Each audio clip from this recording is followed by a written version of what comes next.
Yeah. What's good, yo? Welcome to another episode of Real Talk, where, as always, it's shit's real. We talk about it. Yo, I'm your host for tonight, Pat Scorpio, the New England representative. And as always, I got my man with me. I'm gonna let him introduce himself. Hey, yo, what it do, God? I'm not even gonna play him like that. You already know who it is. It's your boy King P, Bodega Box in the building. Ring Game Radio all day. Let's go. Well, I'm gonna let you know. You already know who's banned from the bodega this fucking week. Who? Let say it. The fucking Australian announcer on that fucking card, on that Lomachenko Kambosos card. Absolutely. Yeah, that motherfucker cost me. He's a complete screw up. Yeah, his foolery cost me $14,000. Because he decided he wanted to be on some Steve Harvey shit and say the wrong winner, who I actually picked to fucking win, and then that ended up being my only gambling loss in a 7-fight parlay. Oh. I mean, he was gonna lose anyway because that wasn't the right winner. So I don't give a fuck. I mean, they could have made that change like a couple of days later after I emptied out my winnings into my account. Oh my goodness. This guy. Now I was miffed, to say the least. So I hear you. So yeah, he banned. You know what I'm saying? Take a couple of days off. Actually, don't come back. No, I don't come back because it's straight. I'm snuffing them on sight. Nah, there you go. Yo, I was like, damn it, I could, and because like I said, because after that I was like, man, I put money on the side between 7 and 12 for Lomachenko, man, and look what happened. Like I said, that's why sports gambling is rough, man. It's a rough thing. It's tough. You're gonna have tough skin, to do this shit. But it's all right though. I can have many chances to try to re-up over the next month or so. But yes, anyone else who needs to be banned outside of who I said? Not that I know of, not that I can think of. I'm sure it might come to me later. Pause, but we'll see.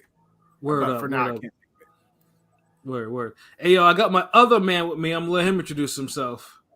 Thought y'all forgot about me. I'm just playing. What's Fly? Conscious Pilot, the West Coast Avenger, #1 contender. Let's get it. Yes, sir. Conscious Pilot stays elevated above the clouds. You dig? We floating, baby. You know what I'm saying?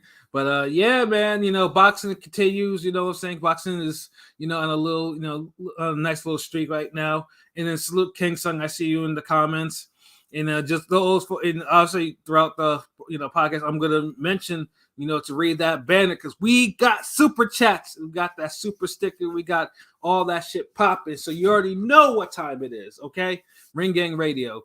So yeah, man. So yeah, so this past weekend, the big fight was George Kambosos versus Vasily Lomachenko for the vacant IBF lightweight title that was given up from Devin Haney as he moved up to 140.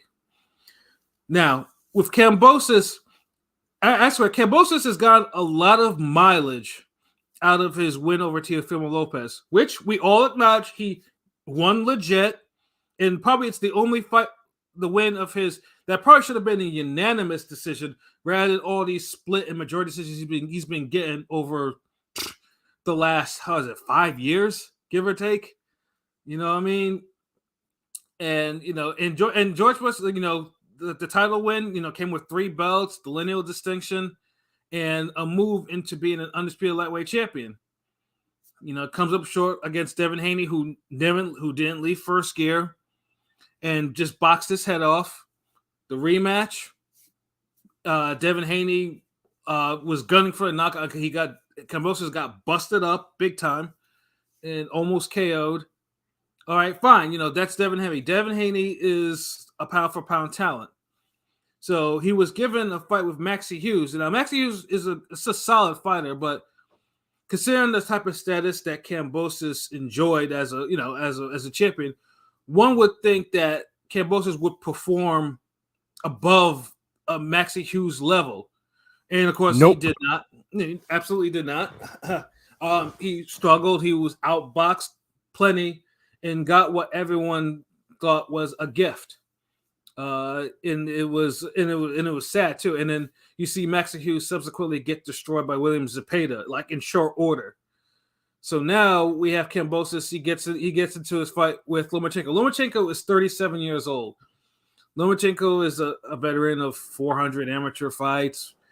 He's won up 3 divisions. He's a 3-division champion. He was Maybe a former 36. He might be 36. Sorry, but close 36. I thought it was 37. Either way, he's in an advanced age right now, and one would think, okay, Kambosos would actually give this man a harder fight, and Lomachenko treated him like he was just working out some shit that he thought about doing in sparring, and it's like, let me see what it looks like in the pros before I go find a harder opponent to fight. Like funny things too is like Lomachenko barely had to use his pivots. Like Lomachenko's used for doing all his straight up, moving and turning around, all that stuff.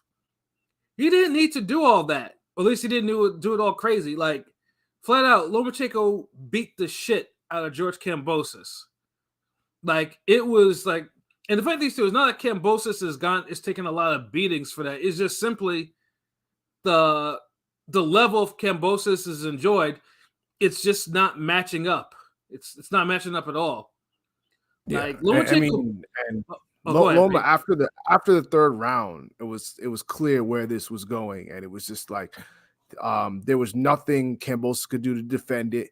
Anytime he went forward, he being Loma, Kambosos just didn't know what to do. It was if Kambosos wasn't going forward, he was completely useless. And then Loma was landing at will, putting him against the ropes. And at first he was headhunting at first. That was the funny thing. Loma was headhunting at first. Yeah. He wasn't even really going to the body like that. And then like from the 5th round on, that's when he started putting in the body work and just throwing shots because Kambosos was leaving himself open every time. Right. Wasn't really properly defending himself. Even when he would go up against the ropes, it was like he was trying something, but nothing was working. So right, like nothing. Like he had nothing for Loma. Yeah, the funny thing too, and even the technique where and Kambosos never adjusted to it. Lomachenko, like I said, also does a lot of amateur tricks. One of the things he used to do was grabbing Kambosos' jab hand, grabbing it, grabbing the top of the glove and pulling it down. And then, of course, doing that, obviously, you open, you set yourself open to get, for a punch to the head, which Kambosos ate plenty of those. Like, the setup was just fucking ridiculous. Over and over and over. Like, honestly, the fight could have been called in probably maybe the 6th or 7th round at that point. Like, it was just a one-sided beating. But it was extended. I think probably to satisfy. I think Lomachenko kind of heard some gambling prayers in his mind. He's like, okay, I think they were going to give the hometown boy every chance he could get, and not like stop it. But I mean, yeah, you're right. I'm surprised it wasn't like it could have been stopped a round or two earlier. I don't know about 6th round, but by the 9th round, I was by the 9th round, it was. It was about a wrap, right there. Salute Blazer Killer. Shutter will be coming in a little later. He'll be coming in a little later. I think he's running late doing something, but he'll join us in a little bit. But yeah, Lomachenko. Yeah, but after that, once Lomachenko decided to the fun things too is the first shot that put Kambosos down. They was talking about it was a body shot. I don't think it was a body shot. It was a headshot that put him down. The first time around in slow-mo, although it just looked like it went to the body. But the second knockdown and the one that had Kambosos' corner thrown in the towel was absolutely a body shot. Couple of them, too. So Lomachenko, again, makes, Kambosos, a B, C-level fighter, look like absolutely nothing. Lomachenko, once again, regains the IBF lightweight title. And the Kambosos, honestly, at this point, Kambosos should probably think about retirement. Like Kambosos, like I said, Kambosos got a lot of mileage out of the Teofimo win, a lot more mileage than most. Yeah, but, I mean, out for that one, and it burns Teo's soul because he's like, oh well, he beat me with this, and then when I had this and this and a lung and this, and I still almost stopped him in the 10th. I'm like, get out of here. Like, nobody's talking about you. So it burns I'm most sure boxing. My fault. Go ahead. My fault. No, go ahead. I was gonna say it burns most boxing fan souls because I'm seeing a lot of damn Teofimo, how'd you lose that? Because it seems like Kambosos is a one. The question was, is he a one hit wonder, right? And clearly, I mean, I guess it was answered. I mean, he came a long way. I mean, not many fighters can say they stepped in the ring with Lomachenko, Haney, and Teofimo. And he took Teofimo 0. I'm sure hopefully he's well off. It sounds like the energy he's given, he might not step away. Maybe Top Rank will feed him off to it'd be a Keyshawn, Muratalla, even a fucking eventually maybe like Abdullah Mason. Maybe if you fast track Abdullah Mason, I don't know, like something like that. I mean, I'm sure Kambosos might, whore himself out for one more payday, if Top Rank was willing to. I mean, because they were shitting on him the whole block. Like Tim Bradley was fucking horrible. Were you guys listening to that? Yeah, no, Tim was not having a good night on the mic. He was. I mean, that's kind of the story of Tim's announcing life. One really like some good performances and then some dreadful ones to go along with it. So, ever since Ward left, he's one of the dreadful ones. Ever since Ward left, he overcompensates and plays both sides. Just like, get another boxer, maybe even a current, one of the Top Ring guys, bring them on the mic or something, like a Troy Isley or something, like put them on the mic for a show, I mean, because like it seems like Tim Bradley just does too much, and he's like, he tried to play both sides, but he was really shitting on fucking Kambosos, man. I mean, they all were. I mean, pretty much. I mean, everyone. I mean, not gonna lie, everyone was kind of shitting on Kambosos. Yeah, I was gonna say, who wasn't? Like, yeah, no, but and truthfully, right? But like I said, Kambosos' performance left a lot to be desired. Like I said, you're like the guy was a lineal champion at 135, and this is in that performance, it was bad because Lomachenko, Kambosos isn't past it physically. He's not. He's just his skill level is not up to par. You know what I'm saying? It's just but if he keeps on taking these beatings, though, deterioration is going to set in. And to what you were saying about he could whore himself off for one payday. That's the thing, is it's like, yeah, Muratalla, Mason, Keyshawn, like, what are we? I mean, I honestly, I can't see. I can't see Kambosos taking those fights per se, because like I said, Kambosos, it has to be a money. Actually, he's not gonna get. I mean, he got all this. It's kind of weird to put the fight in Australia for him. I mean, I know Top Rank supposedly signed him or something, right? I mean, I don't know. Top Rank I think has a co-promotional deal because he signed to Lou DiBella. But it's just weird to me. Like, I mean, the fight was in Australia, but Loma was the clear side. It's just kind of weird. So I don't think I mean, who's gonna actually? Kambosos isn't. I mean, I hate to say it, but a guy. Yeah, nobody cares about him. Yeah, nobody. I was going to say nobody cares. If he wants a decent payday, he might need to sacrifice, against a young guy. If he wants to, but he should consider retirement. I'm just saying, but I can see both sides. Yeah, no, I definitely hear. I hear both sides with Kambosos, like, because the funny thing too, like, I mean, Maxie Hughes is like, I mean, he's a good fighter, but like I said, it's supposed to be a perceived quality. Like Kambosos was either supposed to like to blank him or knock him, or maybe even knock him out or something like that, and he did neither, and he struggled. So it's like, okay, one or the other. Like what like Kambosos has to pick a struggle now because, yeah, like I mean, like I said, I understand he's a good guy at heart, though.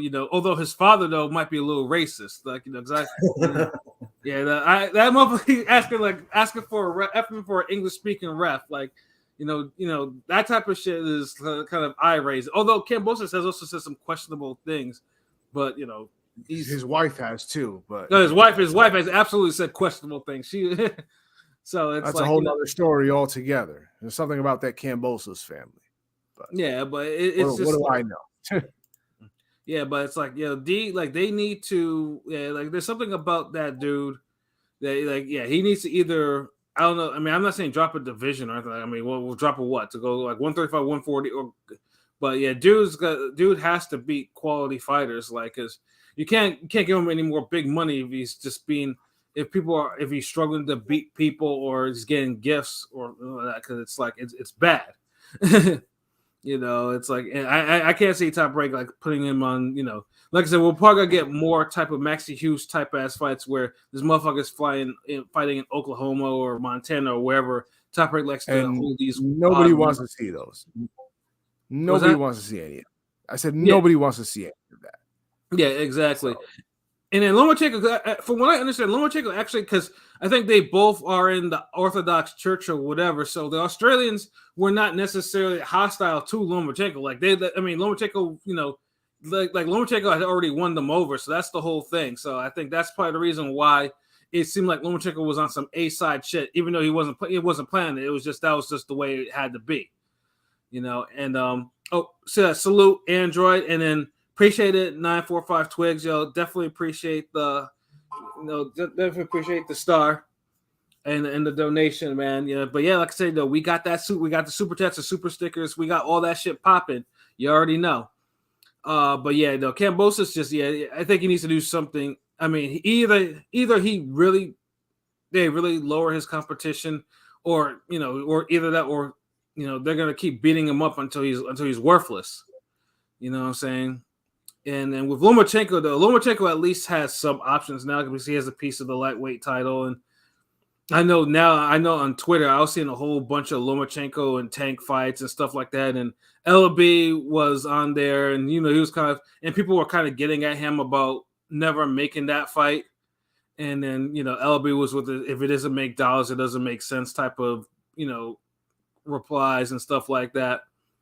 But what do you guys see? I mean, where do you guys see Lomachenko going with this belt? Like, do you think a Tank fight is actually out of the question, or you think it might be time, or what are we thinking? We can go a few rounds. Let's segue to the poll. You want me to pull the poll up? Pause before. Pete. Oh yeah, sure, yeah, absolutely, yeah. Oh yeah, salute Rob D. What's good? Yes, for those who came on a little late, yes, Shutter will be on a little later. I gotta see what the. No, I'm trying. I forgot what the rankings were. Hold up. For the I think was he in the IBF? Was that the IBF rankings? Ooh, Lomachenko? Hold up. Yeah. Yeah, it was the IBF belt. Yeah.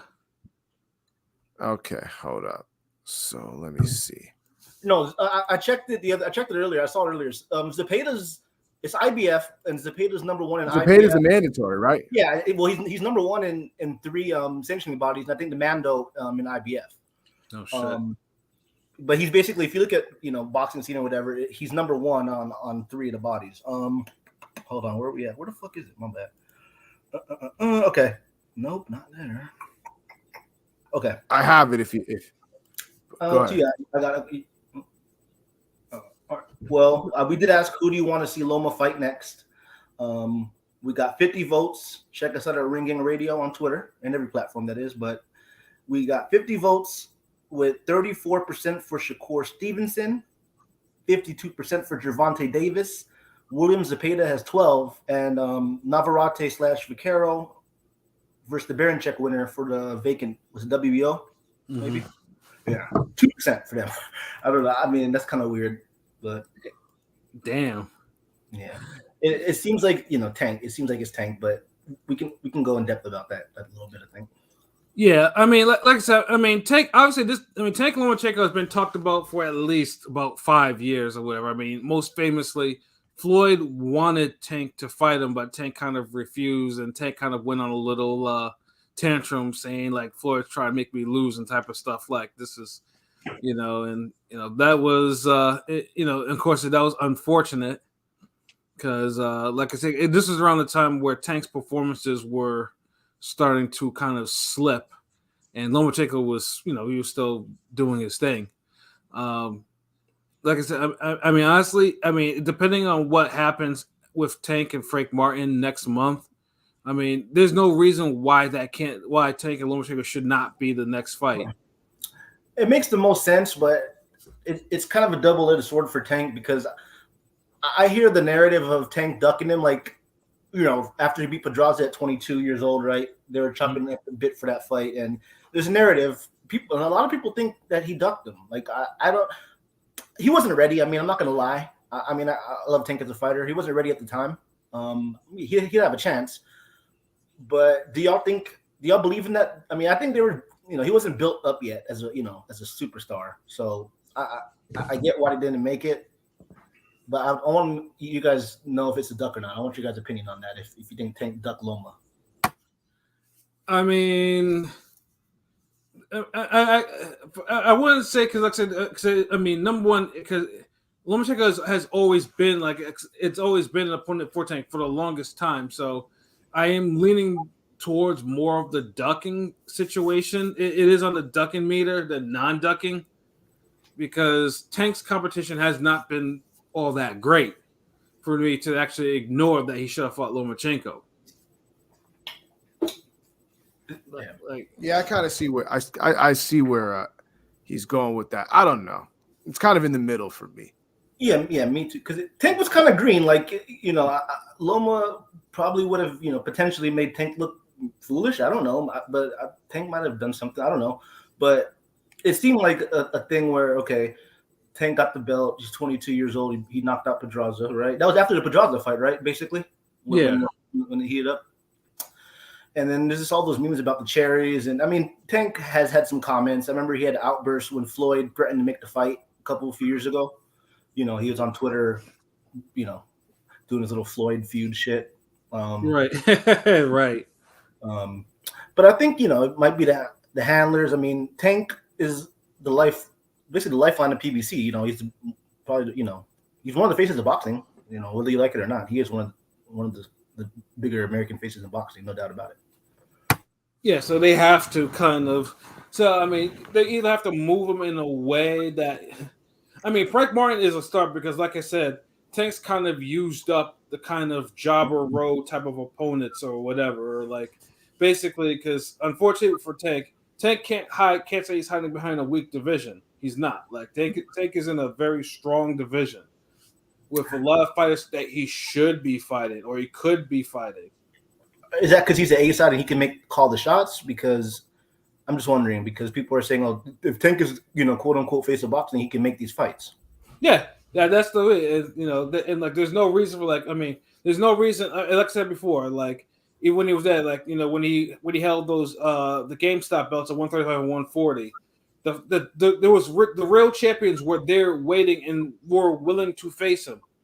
Like those were conversations that could have been had, but that these are the things, and obviously we have a Zepeda, we have these type of fights. Like Tank has to be able to fight these these fights. That's why I say like Frank Martin is a start, but it's like if you get by Frank Martin, then put yourself in a real super fight against someone, because Lomachenko, I mean, obviously doesn't have much. I mean, he's still prime per se, but it's not going to last. See, with that said, real quick, a lot of the detractors in saying Tank ducked, they're not going to give Tank a win. If Tank was the first guy to stop Lomachenko, which I'm going to favor, I think he will now.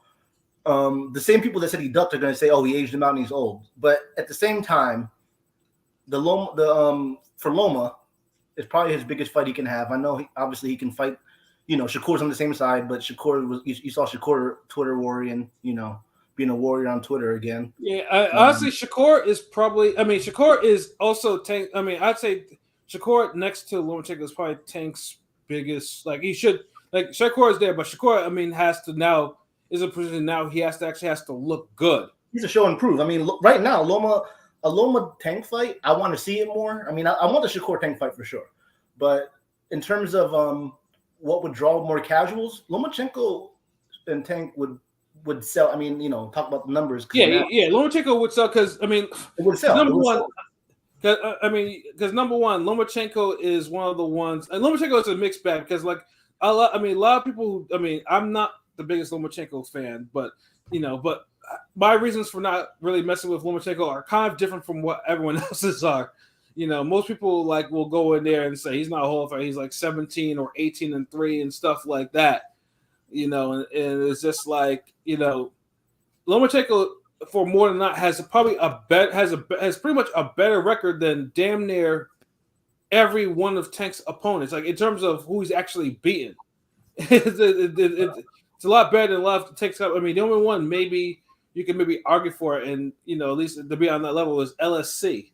So it's like, yeah. Well, I mean, I'm not. See, I know you're kind of some of the opponents are trash, you could say, but I feel like the guys he's fighting, same side of the street, they're young. I mean, compared to Devin Haney. Devin Haney fought old, undersized guys in his run, and he was destined for greatness. But Tank has fought young, undefeated guys. He took a lot of zeros. I'm just saying, not counting Rolly. I'm not counting Rolly into zeros. Okay, I'm just saying he's beat fighters in their quote unquote prime. I guess, but I'm just saying. Now, LSC was definitely not in his prime. Hector Garcia was a 130. I absolutely despise fights like that. Like that, I was like that podcast. I let it be known I didn't like that fight from jump. And then Ryan Garcia was just basically, because he was left. So it's like, and Ryan Garcia has to this day. Now, of course, he's going through his little PED trial. Hasn't really accomplished anything. Well, let's do the quick shutter thing. Give me Loma's 3 best wins. I'm just wondering what y'all think Loma's 3 best wins are. Gary Russell, probably Nicholas Walters. Don't say Rigo, please. Don't say Rigo. And Rigo. No, see, Pat, you can't say Rigo because he brought him up 2 weight classes. You're talking about LSC, and Rigo was old. I hate that. Like the Rigo win. Come on, man. He dragged him up 2 weight classes for that fight, dog. I'm just saying, you can't say. I mean, Rigo did ask for it, so he sure the fuck did. He was the one calling out. He was the one calling him out. So, but I mean, the LSC was younger. I'm just saying, it's the LSC Rigo wins are kind of similar in a sense. They were accomplished at lower weights and moved up, but you can't bash one and the other because Rigo might be more of a. No, the funny thing is though, LSC avoided a lot of opponents, including one Rigo, and that's the reason why he got his comeuppance eventually. You can't be out here ducking and dodging. LSC was useless once he got past bantamweight. Then he started all that nonsense he had been doing. 122 and 126 was ducking and ducking crazy. He didn't fight anybody. He didn't fight anybody except for nobody. Nobody. He didn't fight nobody. Except for who? Like Frampton, or if Frampton or Mares, which people used to hype up. They always try to hype that trilogy up, the PBC, PBC Morales, trying to pull. Yeah, I was like, yo. So that's the thing, though. But Lomachenko, Lomachenko's best win is still the Gary Russell win because after the Salido fight, because like I said, Lomachenko was lucky to not get ruined by Salido, So but Lomachenko, one thing I'll give him credit though, he's a quick study because he learned from that fight how to fight pro. And then he goes and beats up Gary to the point where Gary's almost KO'd in the final round. Did you drop him? You dropped him, right? What? Did you drop Gary? No, he did. No, he didn't. No, but he had him going. Gary was getting ready to be taken up out in 12. So in the final round. So real quick, because I want to ask King P because I know Pat won't give that. Do you rate King P Barrios as a top 3 win? Because I think it's aging well. I'm just saying. Mario Barrios, I mean, it might have to be, but that's not. I mean, that might not necessarily be a good thing, though. So, I'd say Pedraza, Barrios, and LSC are Tank's best wins, which at 29 is kind of with that talent, and everything. Yeah. I mean, no. I mean, no. Honestly, Ryan Garcia's a good win. Ryan Garcia's a decent. I was gonna say, honestly, all things considered, you might have to put the Ryan fight up there. So, Ryan. And shit, would you put the Pitbull fight up? The Pitbull win up there? 140 check. That's aging well. I mean, the thing that the Pitbull win is aging better than. Maybe it's marketed. Maybe it's marketed, but 3 of Tank's opponents became champions. I'm counting Rolly in there. I'm just saying. So I'm just maybe it's making the wins age well, but it's not I don't know. No, I hear you. Yeah, but with Tank though, and obviously this is where where Tank obviously where you place him on a pound for pound scale, I know people don't like Lomachenko be on the pound for pound list, and truthfully, yeah, he shouldn't be on there. There was a time where dude was far should have been removed, and the powers to be kept on. I think Ring Magazine still has him. Is he still on the list? No, Ring Magazine has kept him number 1 for the whole time. I feel like, yeah. I mean, I think Yeah, I think ever since at least Devin Haney dropped the belts, he's been number one. He was number one before, then he lost, to Devin Haney. Haney Yeah, dropped no, the ESPN was definitely on. ESPN was definitely on this foolery with Lomachenko though. But with Tank, it's just like when you compare him to other pound for pound fighters, it's like they have stronger wins, and this is where I failed to like. I can't. Yes, I mean Tank has the skill. Like I'll never say he does not have skill. Tank has the absolute skill, the IQ, the pursuit. the IQ, but the resume just needs to be improved. I mean, most lists have him number 8 to 10. I mean, on every credible list you can look on, he's like 8, 9, 10. So it's like for his talent, he should be a top pound for pound. Like he should be in the top 3, top 5. I mean, skill wise, I think he's one of the best fighters in the world. But now we need him to show and prove like someone like fighting a Lomachenko after like if he stops Lomachenko, that does wonders. Okay, like you're still beating a very certain. If you knock out a Lomachenko that's only been down once and hasn't been close to being stopped, it's like that will still, because you don't want a Lomachenko who suddenly who has a sudden drop against someone he's not supposed to have a drop against, and it's like, okay, then what does beating him do for me? That type of stuff. So if let's say Tank stops Frank Martin and Lomachenko, would you put him higher than number 8, 7? Would you put him higher than that, or if he was to KO both of them? I'm just wondering. I mean, it depends, obviously, because the pound for pound right now, the pound for pound list is shifting like crazy. So it's a possibility, but it depends. Like it depends on who the players are. I mean, but one thing to sure, Tank, he wouldn't be a top 5 fighter. Like it would be, there's no way I would not put him there. Like that's for he's gonna have to do something a little bit more elite. But fighting a Lomachenko after Frank Martin, shit, yeah. That's the fight that makes sense now, regardless of what LB's talking about. Like that needs to be the fight that he needs to make after Frank Martin. What up, LB? Yeah, what it do? It was good. My man out here looking like Alpha the Wild Simone with that fro. What's good, yo? What you doing, bro? Chilling, man. All I know is I picked the fight. If y'all talking about the Lomachenko Kambosos, then I know I picked that shit accurate as fuck. Well, fuck these women boxers right now. Like, but yo, didn't I pick the 11th round KO too with you? I'm pretty sure I did too. Yeah, I think you did. Like all I know is on the 9-minute. Then I think I put it in the comments on the video. Like you did. Yeah. Yeah. So yeah, and of course, like I said, like I mentioned earlier, that shit was bittersweet considering the previous fight before. Oh well, for me, it fucked up my parlay. And then that shit pissed me off. Like, because niggas would have been kind of eating real nice now. Yeah, I know. Like I had plans for that dough to do a little something, bro. That's what I'm saying, man. I don't know these. We'll get it back Saturday. Fuck it, we'll get it back Saturday. Yeah, but yo, like, give us your summed up thoughts on Kambosos Lomachenko, bro. Just real quick, yo, my bad. I'm late and everything. Just fucking tired, my nigga. But I didn't see the fight live. I saw it like the next day. I overslept and missed the fucking fight when it happened. I mean, I don't blame you. ESPN needs to stop that bullshit. Like, I know, I get it's Australia, but that shit lasted a little bit too fucking late, especially after the first 2 fights were kind of, I mean, they were decent, but nah. Top Rank's known for Top Rank's known for milking pauses. Like, they're the number one milkers pause. I'm just saying that they always do that bullshit. Yeah, it's like no one ain't got time for all that shit, bro. Like niggas was texting me like, "Yo, Loma's looking good." Like, I'm like, the fuck, like, damn, like I would miss this shit.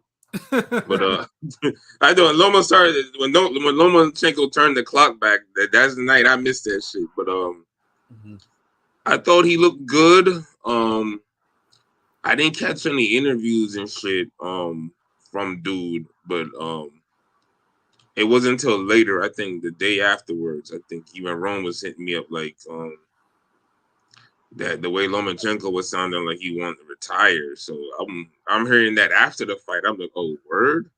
Mhm. As far as the performance, I thought he looked good. He beat the shit out of Kambosos, but Mhm. it wasn't like we were expecting something else. Right. Yeah. So he kind of did what he was supposed to do.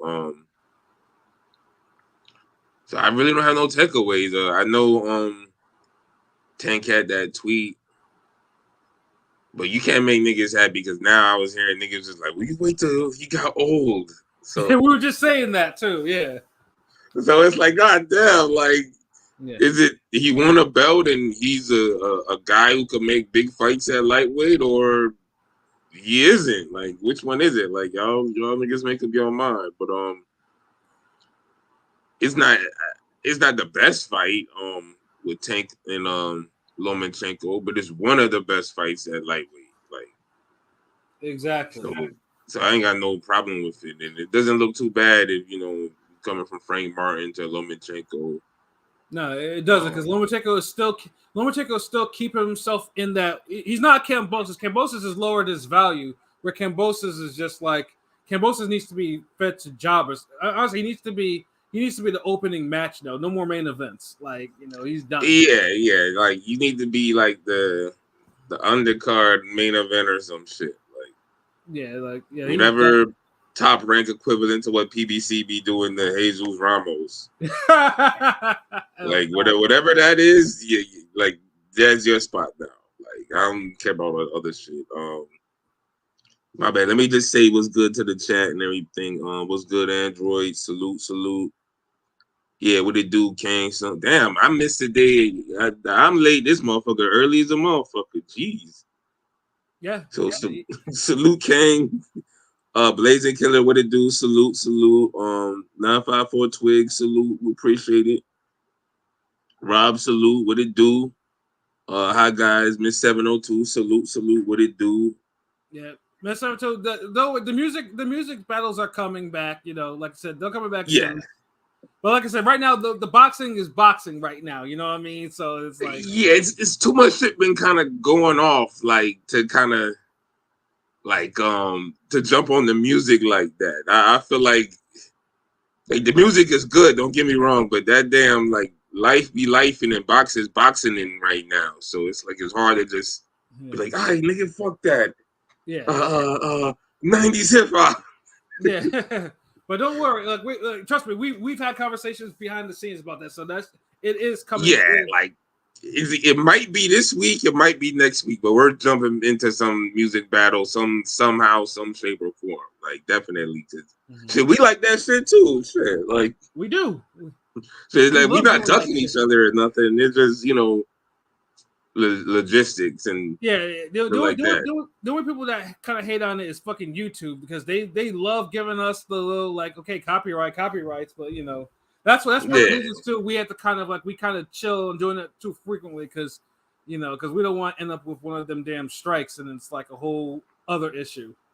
Yeah, we kind of space them out, and that way they hit differently when you space them out, and you can look forward to those motherfuckers. But I am planning on some other type of verses though. Like, I'm trying to get the little producer joint popping off. Yeah, you know what I mean? Word. So we have something else. But yeah, we gotta I think it's Rome and Pat's the next one. Like, so. Yes, sir. So yeah, y'all be on the lookout for that one. That's gonna be coming soon. Hold on, Fallen Star, salute. You heard that Eddie Hearn is talking to Bam to go up and wait and fight Inoue as his next fight? I mean, Bam right now is 2 divisions underneath Monster. I mean, y'all trying to do him like they doing Inoue for Tank. Yeah, that probably shouldn't happen. Like, it's definitely not right away, because Bam. I think Junto Nakatani is more realistic. He's 1 division up, the Japanese, 118 champion. Yeah, if you, honestly, if Bam takes out Estrada, like we all probably do think he's going to do, because Estrada's time is almost coming to an end. Like, his era. That actually might be a stoppage. Yeah.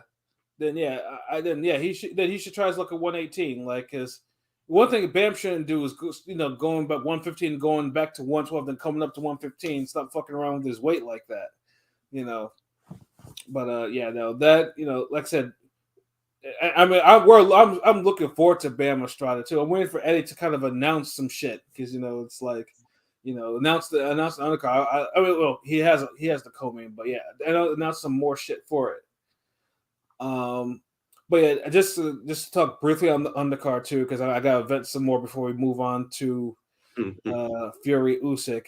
Again, that stupid announcer. That announcer I never want to hear that announcer. Like I already said it before, he's banned from the bodega, and if I see him in these streets, I'm gonna snuff him for costing me the $14,000. Like, I'm sorry. Like, how hard is it to you get paid to read the cards, bro? Like, how hard is it to do that shit? Like, it shouldn't be that hard. Like to read who's the proper winner, because I'm over here thinking like, okay, this streak is continuing, and then this motherfucker's like, okay, wait a minute, hold on. Made a mistake. Nigga, Steve Harvey, the shit. Yeah, exactly. And truthfully, and it didn't help too that I thought that Hughes actually did win the fight. Like Neeks is eye candy. I like looking at her. She's fine as hell to me, but her boxing leaves a little bit to leaves to be a little bit to desired. No, Damn, I swear all the good looking ones is that, yo. She won that fight though, for sure. Was that? You saying that Sugar Neeks lost? You thought she lost for real? Yeah, I thought Hughes outworked her. Yeah, I thought Neeks won for sure. She was beating her ass, dog. No, I thought Hughes was out. Hughes was actually pushing her back. Hughes was outworking her. Hughes was leading on her because she was getting hurt. Neeks was hurting her. I feel like a lot. And she was just but Neeks wasn't doing nothing. Like it was Hughes that was actually doing the work. That's why I was like, okay, this is good. Like, because I thought Hughes won. Like, I'm not saying it was a large. Margin of victory. Right, so hold on, so it's a robbery or it could have gone either way? What type of fight are we talking about, folks? I thought Neeks won by a landslide because most of the group. I thought Hughes won clear. Like it wasn't a. No, wait. We can't have one nigga saying I thought she won clear, then another nigga's like, no, I thought the other. That's like because when the announcer announced it wrong, like my Discord, like they were all shocked, like what the hell, like like they thought Sugar Neeks. I mean, most people thought Sugar Neeks won, so I thought all people on Twitter were all mentioning that Hughes was actually doing what I was seeing. Damn, I'm at the watch this fight. Is it a good fight at least? Yeah, it was not really. I mean, it wasn't a fight. It was decent. For a lesser, no offense, like a lesser women's fight, it was decent, but it wasn't. It's not like something. I mean, I watched Neeks because Neeks is fine to me, so it was just eye candy. Yeah. She's top three. She's top three, definitely. Yeah, but either way, the way Neeks was against a 41-year-old Nina Hughes, I wasn't impressed. So the good-looking ones always have the struggle boxing.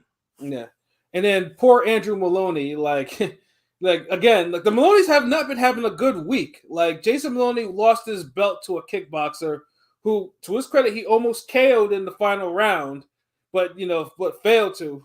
And now his brother loses to a replacement opponent.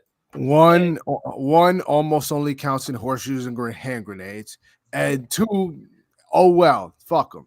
Nobody cares. Yeah, motherfucker want to go on a little rant afterwards. Oh, fuck y'all, I'm out. Maloney, nigga. Yeah, Maloney had, he had a whole mental meltdown. You could tell he was this. What was that?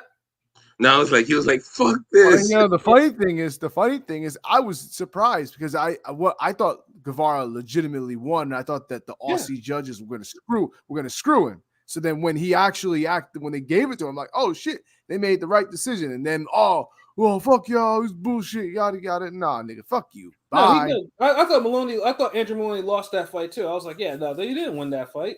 Like, because I told myself, get over yourself. Yeah, I was saying to us, like, Guevara won that fight. It was good scoring at least. I mean, I thought they were gonna rob, because the hometown guy and shit, but because it was close enough where you could argue, it was a close fight. So. Yeah,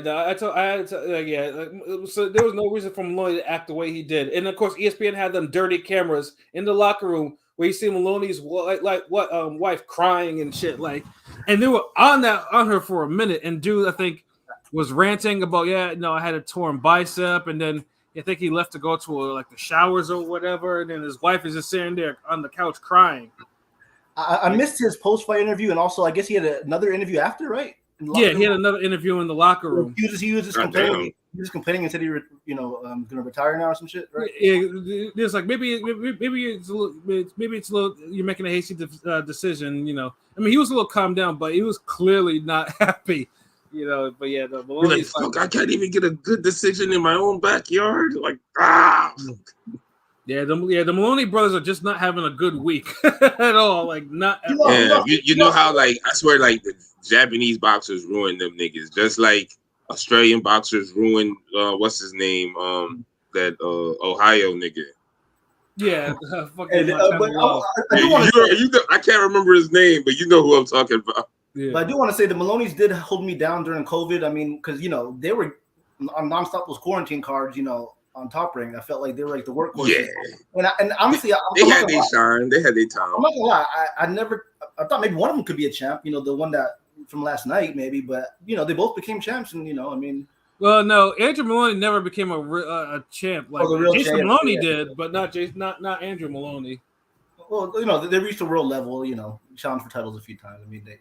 Because I never thought they'd sniff a title. I'm not gonna lie. When I first saw them a few times, I was like, these niggas ain't gonna be around for a minute. But they stuck around on the high level. I mean the Maloney. I mean they're scrappy though, but with them there's a clear level. Like they're on it, but they're good B-level fighters.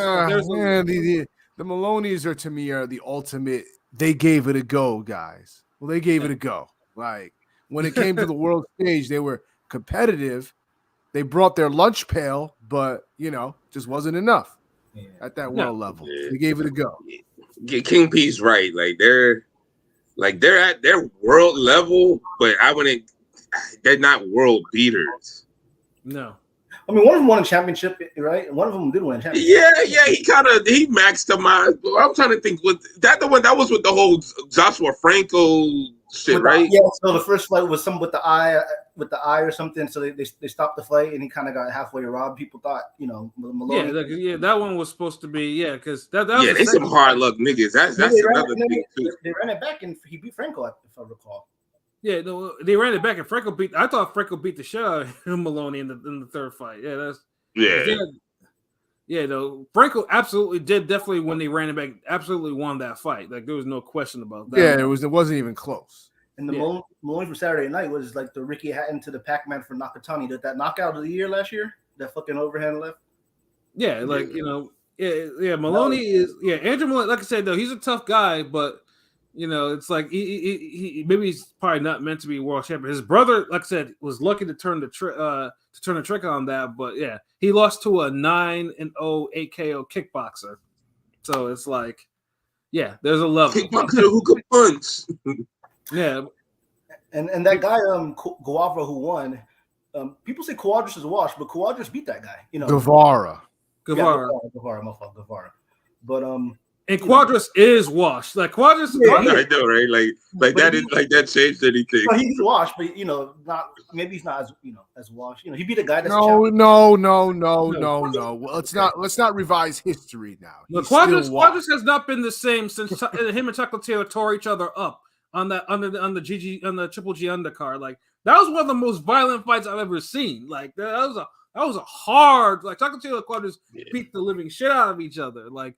That's probably the reason why Chocolatito lost to Sora Rungvisai in the first place because he took so much fun. The judges is the reason on that, but I ain't gonna lie that I think that was the last like prime performance from Chocolatito in that Cuadras fight. Like, because Cuadras really made dude have to dig deep. Yeah, I mean that was a hard fight. So anyone if you've never seen the Chocolatito Cuadras fight. Go watch it. That shit is a hard fight. Like that shit was ridiculously hard. It's a memorable fight. But Cuadras didn't. Yeah, he lost something in that fight, but he's not the same. But for certain fights, he's still a little difficult. But yeah, he's far from what he was. He's definitely because you're not gonna really see Cuadras at that level again.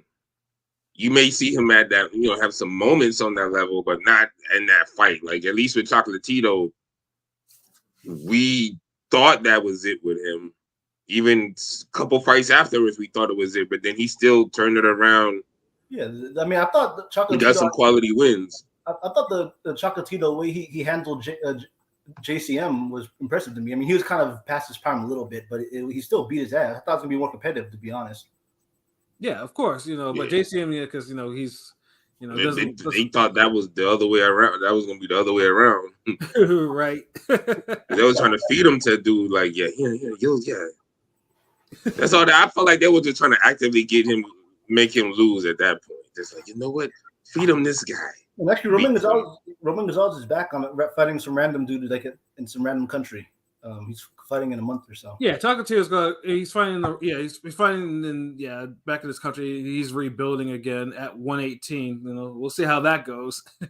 But because I'm just seeing Fallen Stars questions, and it'll probably be time to move on to the Usyk and Fury card, which is and the funny things too of that card is, and I know we've probably said it among ourselves in Twitter, is like for an undisputed heavyweight championship fight, you would think it has a little bit more buzz to it. We're not. It's too not. Honestly, we've waited so long for it that I feel like a lot of people are just over the moment, and we just want to get it done now. I'm gonna be honest. It's two non-Americans. Like, I mean, to me, and that too. Be real. Like, they're troubling us for pay-per-view, and it's gonna be on like during broad daylight. When early in the day, I guess. And you gotta remember, both of them haven't been fighting as frequently as you would want them.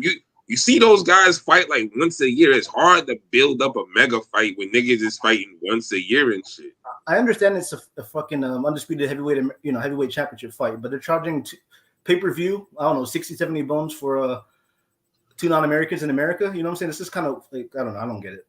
Well, even before Turkey came into the figure, like, obviously when we talk about the four between those two and then Joshua and Wilder, the Usyk Fury combination was almost there was be a good chance that it was never going to fight in America, especially with Fury's legal issues.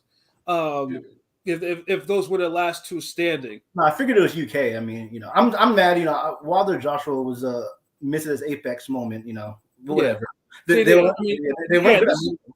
where the heavyweight division fucked up twice. Like, first of all, when Wilder and Joshua had the belts, and then when Joshua and Fury had the belts, because those are the two fights you can sell in America or the UK or whatever. You can sell those fights easy, and people will anticipate them.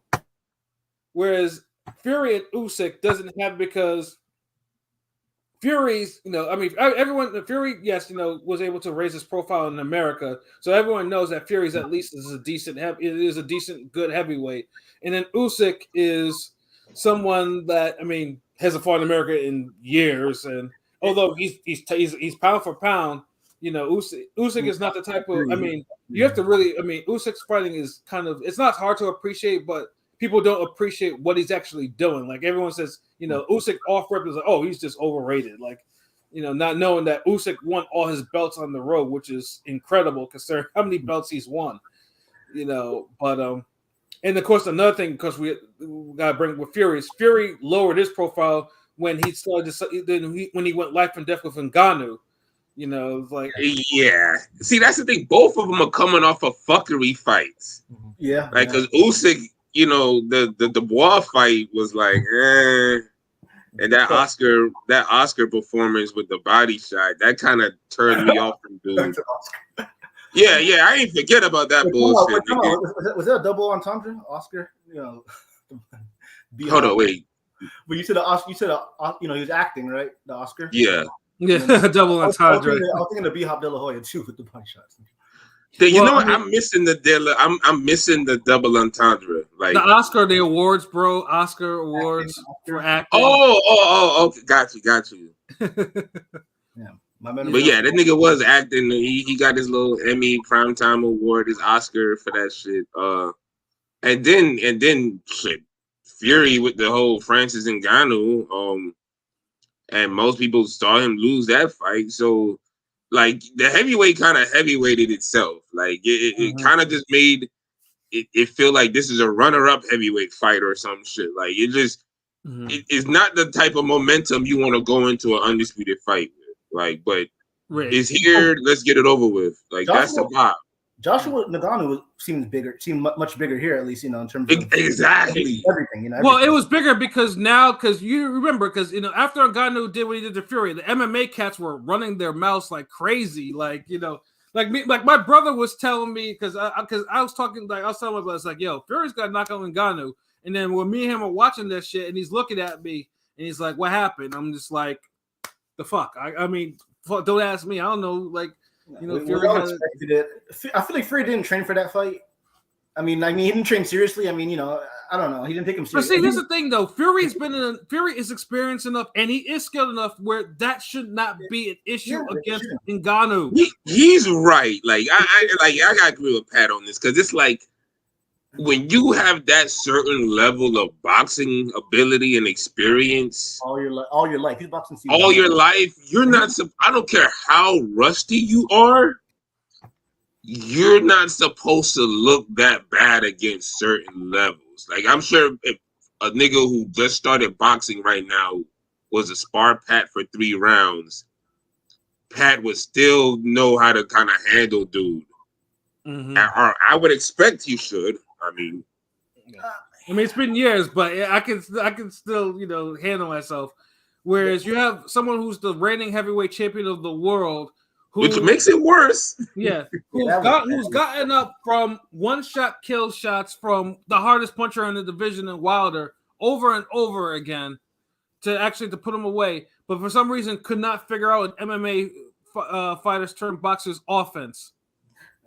I mean, the power price surprised him and dropped him, and he just would stay that bay because he's like, damn, this random big ass African nigga might knock me out in front of everybody. You know what I'm saying? So yeah. So he fought. So no, because I assumed he was gonna walk him down and knock him out. Kind of like how AJ did in a sense. But that when he got knocked down was the second, third round. Like he fought on the back foot and kept his distance. Yeah, he wasn't looking good before then either. No, he wasn't. I mean, it was a competitive fight. At the time, I thought it was competitive, but it always felt like Ngannou was just a little more effective than Fury throughout the fight. Yeah. Like if Fury would do something, Ngannou would counter and just make it seem like whatever Fury does was no big deal. And it's like, dude, you're the heavyweight champ. Yeah, and on top of that too, because Fury for the most part, Fury uses old school, because like I said, boxers back in the days used to train in wrestling to be able to work in the clinch and stuff like that. And Fury, as a gypsy background, and gypsies they're known for it. So Fury is known for using his weight and stuff like that against people who just don't have the type of strength that he has. Until he ran into Ngannou, who is a lot stronger, where Fury couldn't do any of that shit, because every single time he did, Ngannou easily just pushed him back and around and stuff like that, which took out about 50% of Fury's offense easily. Yeah, Ngannou was a heavyweight champion, on top, and they clinch a lot. And he was more of a stand-up fighter, so it was still a bad look to. Yeah, and then Fury had the nerve to have like a brute, trademarks over his eyes to get dropped. Ngannou was able to throw a Superman punch at this nigga in the ring, like that was the thing to do. Like that's just crazy. Like it was a bad look for Fury. Like, and low-key, that's part of the reason. Number one, Fury had to be postponed because Fury and Usyk was supposed to be at Day of Reckoning. Yeah, because he was so fucking bad, like that. And then and so now we're getting it in May. So it's like, yeah, and then Fury now, if you see the recent photos and videos of him, he's clearly dropped a lot of weight. Pause. Huh? What was that, P? No, I said Fury's in great shape. Pause. Yeah, no, Fury's in great shape. But Fury acts like he might be at least in under 240, which is like bro looks like he's he knows that he has to put on a good performance. And then Usyk looks bigger than him. So it's crazy. So Pilot, I'll ask you for a show. So what do you think? What do you think? Who do you think? What's your prediction for this fight? In regard to the main event for Usyk Fury? Yeah. Yes. At first, when the fight was materializing, I thought, okay, it could be a 50-50 fight. It is a 50-50 fight. Either guy could win, but I don't know. For some reason, I had this hunch that Fury's going to win. And he's going to win. he's gonna mix it up. You know, he's a big body. Pause. You know, he's not a master boxer like Usyk, but Fury has skills. I mean, he has skills. He can box. You know, keep his distance. Can rough you up a little bit. And Usyk is gonna be the smaller man. And I just feel like Fury's skills and size, and size as well. You know, in terms of him being able to mix it up, I think that'll cause a little bit of problems for Usyk. Usyk will have success, but I got Fury probably winning a decision, like a pretty clear decision. Like a 116, 112-ish decision? Like 9-3, 8-4-ish. Okay. Yeah, I mean, but if Usyk wins, I mean, yeah, you have to have it before. Yeah, I don't know. I mean, Falsar, to answer your question, if Usyk does beat Fury, I mean, Usyk would have an argument for being number one. He would. Pound for pound? Yeah, pound for pound. Yeah, definitely. If he beats Fury, clearly, for sure. Yeah, we have 1A, 1B, 1C. Basically, I mean, really. Basically, yeah. Yeah, it's how he beat him. If he beats him by KO, it's almost like, yeah, you would have to give it to him. But if not, it's like, because we punchers over here, like you like y'all pound for pound other dudes, like y'all gotta be winning by like brutal KO on some innerweight shit to really be taking his spot like that. Like, especially at heavyweight. I mean, Holyfield was cruiserweight to heavyweight, but Holyfield was banging at hanging, but Holyfield was getting busy with the best of the yeah, like that's how like we got to take pound for pound back to like where that shit meant something. Like you was all around, you could knock niggas out, you could decision dudes, you beating upsets, this that. Like Usyk's very talented. Roy Jones shit. Usyk is one of the most talented boxers in the world for sure. I mean, of course. I mean, and real quick, I did pick it. I do want to say on the second fight, I was the only one that picked Usyk over AJ in our predictions. So I give Usyk a lot of credit and props. I just think the size and the blend of the skill might be a little bit to overcome for him. Yeah, it looks like I mean, truthfully, I guess I'll probably wait till the weigh-in, because I want to see like the difference in weight between these two. Because like I said, Usyk looks bigger and Fury looks smaller too. It's like it's one of those weird things where you gotta get a prediction. Come on now, you can't cop out. Wait till Thursday. No, I mean I know what my prediction is. My prediction is Usyk by KO. I honestly think Usyk will KO Fury. Now I understand that. I know. Or stop. I mean, like I said, Fury. I mean, Fury has his chin he's chinny, but he has recovery powers out of this world. And I just think just by looking at his pictures, I mean, I just think dude has dropped a lot of weight, and I don't think Fury looks sick, like he doesn't look right. Yeah, that's the thing. Like I'm looking at him, it's like and I get he's probably doing it because he doesn't want to be like Joshua, because Joshua pretty much got mentally, physically burned out by Usyk's movement and eventually in second gear. And I think but Joshua, he's one of these guys mentally, he kind of burns himself out too. Yeah. The overthinking and all that shit, like he played into Usyk's powers where I don't think Fury necessarily will, but I think Fury's already into his own head because he didn't look good last time. And then now you're going against the guy that everybody considers a master boxer. Mm-hmm. And then we had to, hit up the Saudis to make this shit happen because we know you be falling out of fights and all types of fuckery. You even hurt yourself and the fight had to be postponed. So it makes you give the impression like, yo, Usyk wants this, Fury want it, but he don't want it like Usyk wants it. So I honestly, I can see where Pat coming from. But it just Fury just pulls it out somehow. Pause. Yeah, he does too. And like I said, the only thing that obviously with Usyk now is the fact that if Fury starts going to his body, is he gonna start pulling these? Is he gonna start pulling like another Oscar-worthy performance? And it's like I would hope not. I don't want to see no bullshit, bro. But y'all, like the heavyweights, y'all need to get it together for this fight because you ain't really been heavyweights ain't been heavy lately. No, no, they have not. And then we got a whole bunch of high-profile heavyweight fights coming up in the next couple of weeks too. So yeah, But set that bitch up because all I know is Anthony Joshua started the year knocking motherfuckers out on some like, hold on, we gotta get this back for boxing. Like, y'all yeah. niggas think shit is sweet, like wow, boom. And then we have Parker outboxing two of the biggest punchers in the heavyweight division today, which is bad for the optics, really. But Yeah, good back for to Parker. back too. Back to back, yeah, exactly. On some DRAKE shit. Yeah, exactly. Yeah, we don't say this nigga name no more. He trash. Yeah. AOP, what's your prediction for Fury Usyk? Well, first off, I don't think he's like, I've seen the pictures, I've seen what he looks like. I don't think he's 240. I don't think Fury's that light. Like, I don't know. Maybe he looks like about 250 or some shit. I don't know. But also it doesn't matter because Usyk looks lighter himself too. Pause. I've seen the video. He looks lighter. So they're both coming in lighter. Which I could see why Usyk would want to come in lighter to optimize his speed and whatnot, because he's never going to be big enough for Fury. So might as well drop down in weight and get some other advantages otherwise. I just think Fury's going to win this one. And honestly, I don't even think it's going to be that close. I think it'll be competitive at times, but I think Fury's just going to bully him and this is where we're going to see him using his size. If Usyk can't keep him in mid-range, where that's where Usyk's at his best, at mid-range, if he can't keep him mid-range, he's in trouble. He's not going to be able to get Fury off of him. And Fury just starts pummeling him to the body.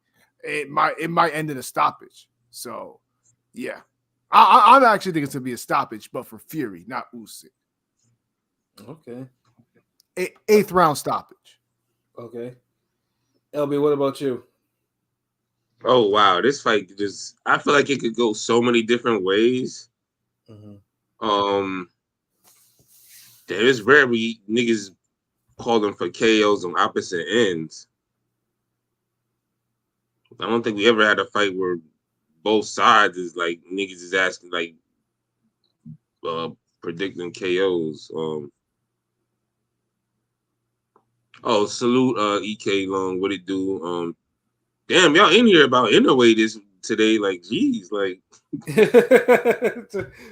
nah, I mean he the best. He my favorite fighter, so salute. Like, but yeah, he does keep the sport moving and alive and shit. And what up, Anthony? What it do?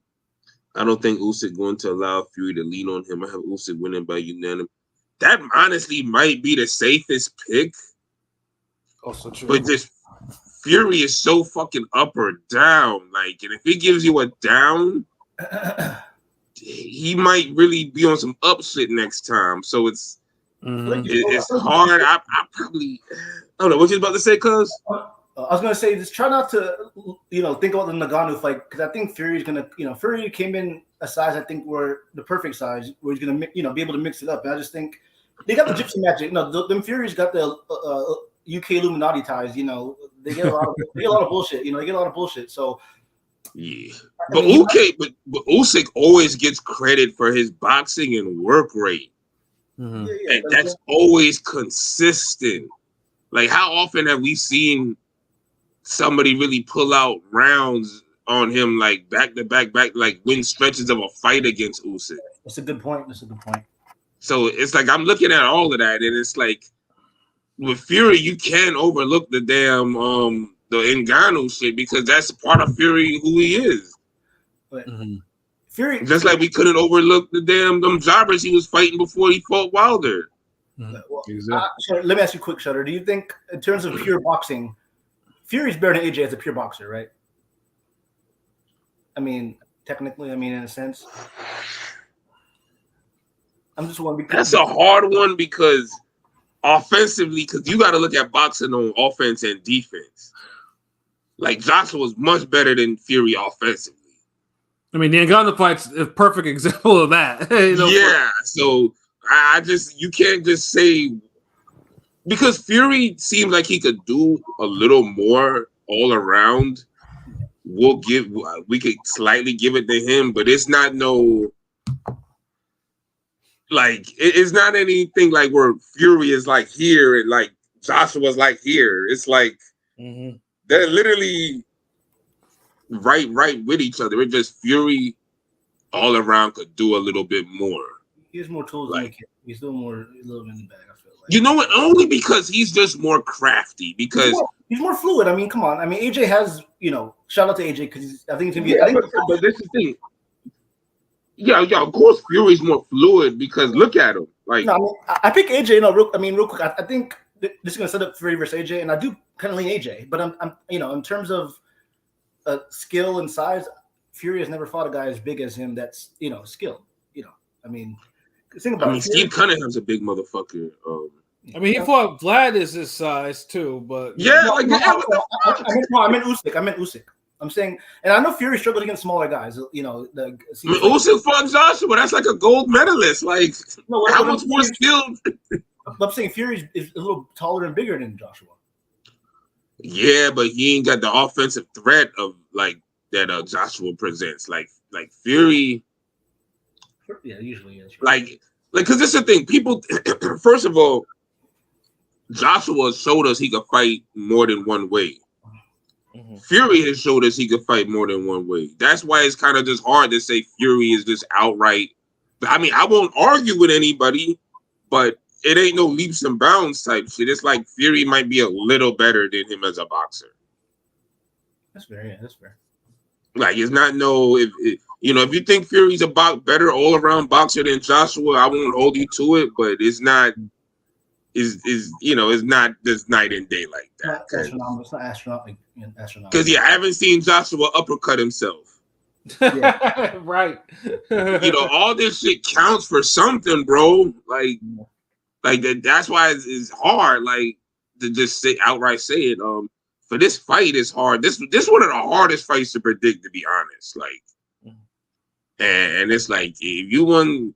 And I know we're going to be slapping on each other because I know this is going to be one of those, like, damn, what kind of parlay we going to put together for this?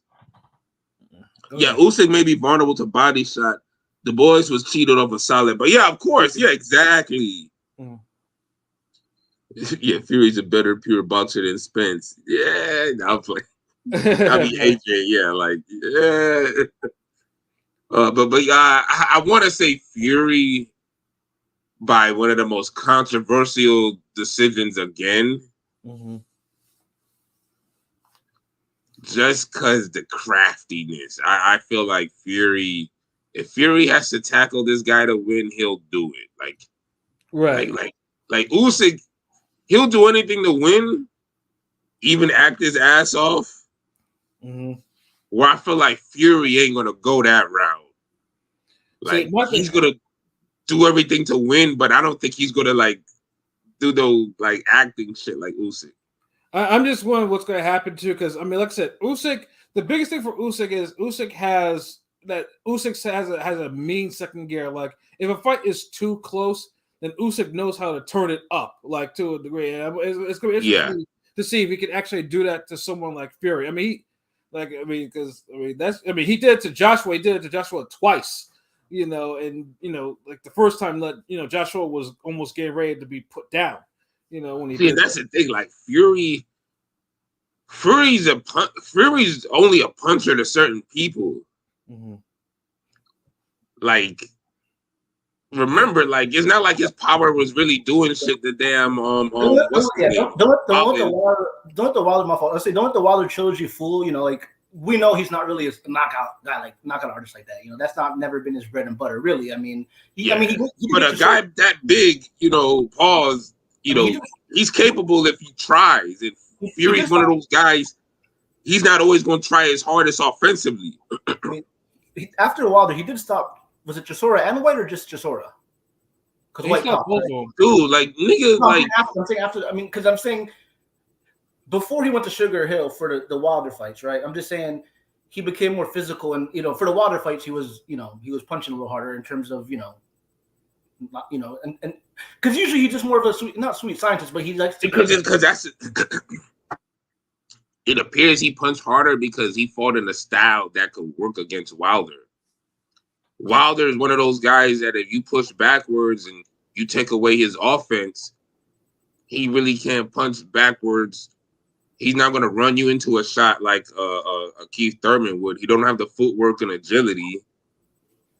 So yeah, your best bet, especially if you're a bigger dude and you're heavy, is to press Wilder and make him go backward and try to beat him up and make him overthrow right hands and shit. So you could kind of gauge his power and kind of do what Joseph Parker did to an extent, like it. And I feel like a guy like Brian Jennings would have did that to Wilder, because that's his whole game plan is walk you down, parry, and shoot. Mm-hmm. So what's your official prediction, LB? I'm gonna go Fury by decision, bro. Like Fury by decision. I can see the KOs and all this shit, but I can't remember really seeing Usyk hurt like that. And then it's like, outside of the Dubois fight, I mean, that's why the only fight that I've ever seen. Yeah, like and Joshua buzzed him a few times, but as far as like hurt, so I don't know if Fury could hurt dude like that to get the KO. So Fury by decision, maybe like a damn split decision, actually. Yeah, I mean Dubois skills, boxing skills, they're questionable, but Dubois has absolute power in both hands. So it's like, like, and he had Usyk, ready, like, okay, where's the nearest bathroom? Like, yeah. So I definitely see it. But this is a good fight. Interesting though. This is one of those. I like. Don't bet the mortgage on this one. I mean, there's plenty of props going around for this. Like right now, because I have FanDuel open, so a Fury points to decision is a plus 220. A Fury KO is plus 370. A draw is plus 1400. Usyk points decision is plus 165, and an Usyk KO is plus 480. It's 50-50. I mean, I'd say it's about as 50-50 probably as Bivol and Beterbiev, I mean, they're both 50-50 as you can get, for Undisputed. So yeah, they got I agree. This is a true 50-50 fight. Like there's not a Spence Crawford 50-50 where it's like the fan favorite is making it more 50-50. This is like a pure experts, fans, everybody like, yo, this is kind of 50-50. Yeah, funny things too. I mean, they even have exact winning method. Like it doesn't matter the winner. Like a knockout is plus 600, TKO is 310, DQ is plus 5500. Of course, I don't think a DQ will ever happen. That would be too wild. A UD is 110, split decision is 420, a majority decision is plus 950. Like they have all types of props for this fight. Like this shit's crazy. Yeah. Even the specials. They're overthinking it. Like they know Fury, and it's like the last fights that both had were so like what that they just say like fuck it, let's jump out the window with these prop bets, nigga. Yeah, and then also just to highlight just one particular boxing special bet. A knockdown in 1, 2, 3, 4, 5, 6 is plus 310. So that might actually be good. You might get some bang for your buck on that one. There's a good chance one of them I'm looking at Fury too, because Fury has these weird knockdowns he be suffering sometimes. Yeah, he's the most easy to knock down big guy I've ever seen in boxing. But he gets his ass back up. That's the problem. Yeah. I'm trying to remember what's the line. I can't even remember on my own bar. So you get up like Undertaker whenever I'm dropped. Like shit. Like yeah, I'm at the fuck it. I'm at the damn put that shout out to my nigga Prolific. I'm at the recirculate some bars and boxing this week because I do got a Tyson Fury track. So yeah, I gotta. He does. Yeah. Yeah. You'll be forgetting, bro. Like. Ain't no one really doing bars and boxing like us, man. Ring Gang was doing that shit. Does it scare you guys that Fury coming overweight might finally catch up to him, and this is the one that happens? No, because I don't think he's overweight. Like he might be overtrained. That's another thing. That's too. That's what I'm looking at with because he has his build look like it's overtrained. He's not overweight. Like for once, he's not overweight. And then he's not talking shit. And I'll be honest.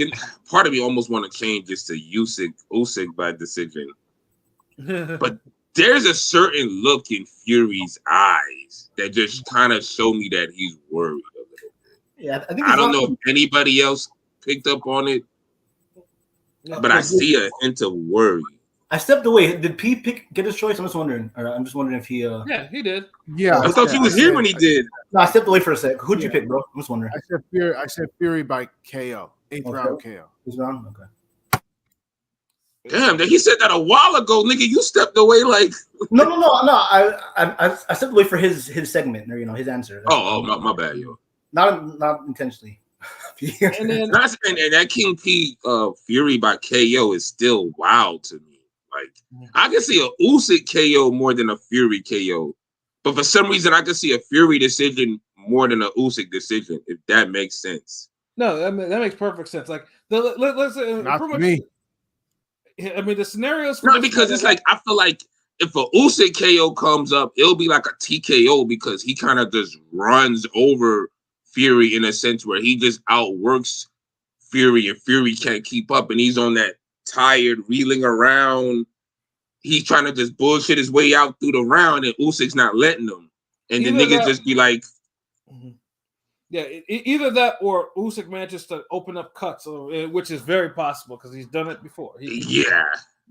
Whereas I could see Fury getting a good shot on Usyk or whatever, and then clinching, holding, and mucking up the fight, so Usyk can't really do shit. And I can see him getting a decision that way on some like, let me Steve Cunningham this shit a little bit. Let me lean on this guy. Let me rock with it this way. Like, so that's how I see it. Like a Fury KO is just like, god damn, like wow, like it could happen. I just can't think of no situation or scenario. And I'm creative as fuck, but it's like, wow. Mm-hmm. Yeah, exactly. Fury's gonna lean on Usyk and wear him out just by his body weight. Like, but that's the thing, like Fury isn't as heavy as he normally is. So I don't know if that's gonna be the strategy. No, I think he's gonna mix it up, bro. Like I think he came in a perfect weight where he can move, do his his old school, like, keep his distance, jab, win rounds that way, but he's gonna mix it up and get on the inside a little bit and make it rough. I just feel like he's gonna have a great performance. Yeah. I don't know. I feel like he's gonna be like all around. He's like, yo, if I gotta outbox him in certain parts, I could do that. I'm gonna try to outfight him. I'm gonna mix it up. I'm gonna get a little dirty if I have to. Like, I think Fury just gonna go into the bag of tricks and just fucking do everything to win. And I don't see him walking him down in the beginning, at least. I mean, as a bigger man, I think he's gonna keep. And then Fury might switch southpaw too. Oh, he can switch, right? Yeah. Yeah, he can switch it. So it's like that might throw Usyk off as well. So it's like he just got mad little. That's another thing that I'll put above that Fury has over Joshua, like the little versatility. So yeah, he might edge out Joshua just a little bit as a better boxer. Because it's hard to say, a motherfucker who got a gold medal, bro. Like, I mean, Joshua still. If Fury wins, I would say he has the best resume. But does Joshua probably arguably still has the best resume at heavyweight currently? I mean, in terms of, is that still the case? It was the case of. Hold up. I talked about this the other day on Twitter. So we talk about Joshua versus Fury as far as like their resume. Yeah, Fury's on my. Yeah. Joshua might be better, ain't it? I think Joshua, I think Fury has the highs are higher. Like he has the better singular wins, but like if you spread it out, then I think Joshua's overall is better than Fury's if you spread them out.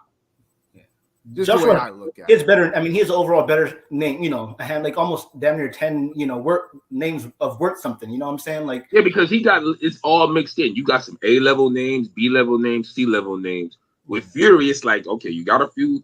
You got some A-level names, and then you got like D-level names. You got the jobbers. It's like you gotta the B-level guys are like the Cunninghams and the Volins, and it's like you went life and death with them niggas.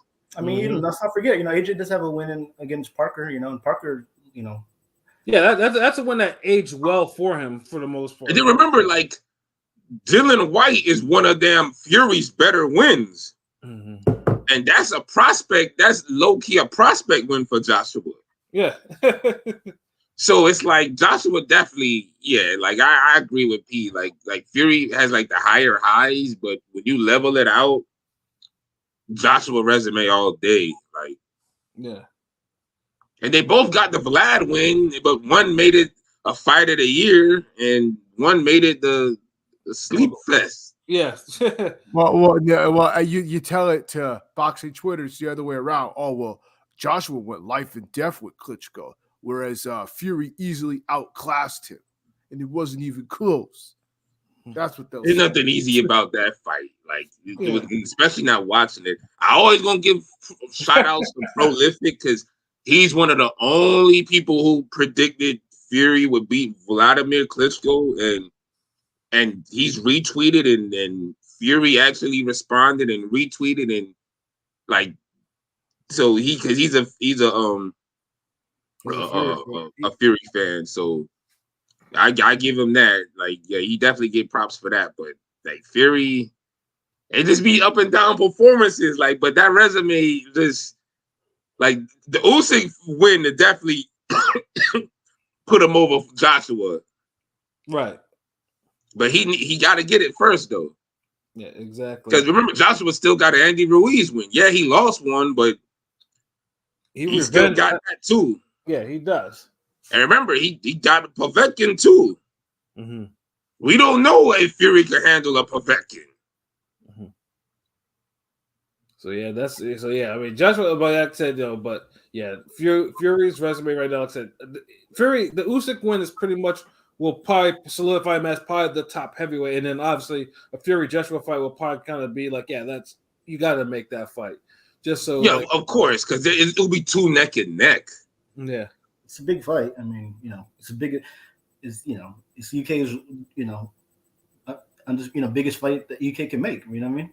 That's the biggest fight the desert can make, nigga. Yeah, Turkey. Yeah, it's gonna be. It's the biggest fight you can make at heavyweight right now. It's still in play outside of a Wilder. Depending on what Wilder does in about 3 weeks. Yeah, we're never getting that Joshua Wilder fight. It just seems like they just keep throwing different fights in front of it. Like we keep saying, "Hey, man, I want the Philly cheese with the provolone and onions, peppers," and they're like, you know what? You look like you want chicken Philly. Yes. Yeah, Swiss cheese, nigga. And we're like, motherfucker, I keep telling you I want this, and y'all giving us something else.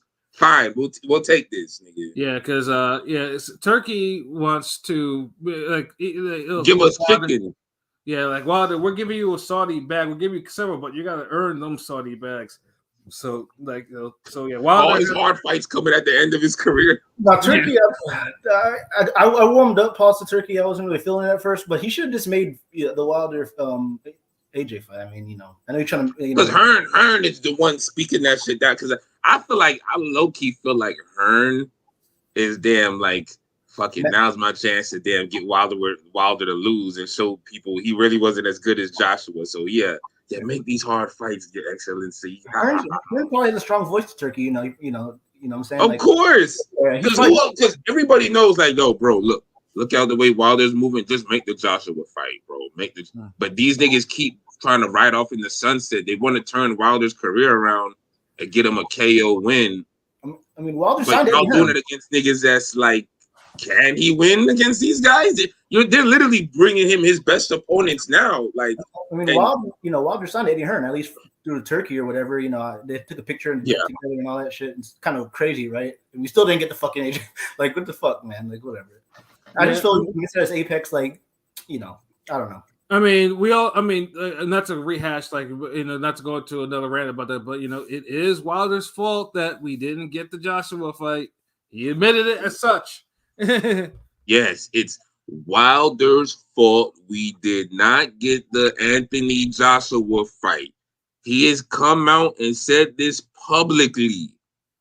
So this really isn't an argument. It's like somebody's like, well, yo, what does the sky look like outside? And the nigga go outside and take a picture and say, look, it's blue. But you keep trying to insist it's green. Like, that's what y'all be arguing. And the motherfucker just be like, but I just hope y'all, I mean, maybe we'll get it, maybe not. I mean, we never got Victor Ortiz and Brandon Rios. Yeah, and that was a fucking shame. And that literally had all the things to sell. Like I saw, like the only time they ever got in the ring was just to like announce all the former champions that were in the fucking building that night. And two of them niggas just happened to just be there. And then, and so yeah, that was a whole fucking shame. I mean, we never got Jamel, Charlo Hurd. We didn't get LSC, Gary Russell Jr. But when it comes to in terms of this era, the missed opportunity of the biggest fight is clearly, Wilder Joshua. Honestly, that might be a good poll topic, like a Twitter poll topic. Which boxing promotion company has had messed up the most potential big fights? Because there's plenty on both sides. Because when you said Gary Russell and Leo Santa Cruz, I was like, God damn, how they fucked that up. Yeah. Especially when they were featherweight champions at the same fucking time. On the same and we'll never forget Juan Ma and Gamboa. Yeah, I mean, that's like one of the all-time biggest screw-ups. So yeah, that's definitely something we could fuck with. EK Lung, without the one-punch KO power, Usyk is going to have a hard time repelling Fury's attack. I feel you, but you don't really have to have crazy power to kind of like repel Fury. Like you could do it off of boxing and just work weight. Like, I mean, look at the Volin fight. That's the perfect. That's what I'm saying. Look at the Steve Cunningham fight. No one considered Cunningham some big puncher. Like he could crack. And he's tough, but no one, and look, he had fucking Fury timber. Right. Nigga was falling like one of them goddamn tree creatures in Lord of the Rings. That shit was it was the longest fall. Like, I think I ran out the living room, ran back in, was like, the nigga was still falling. Shit.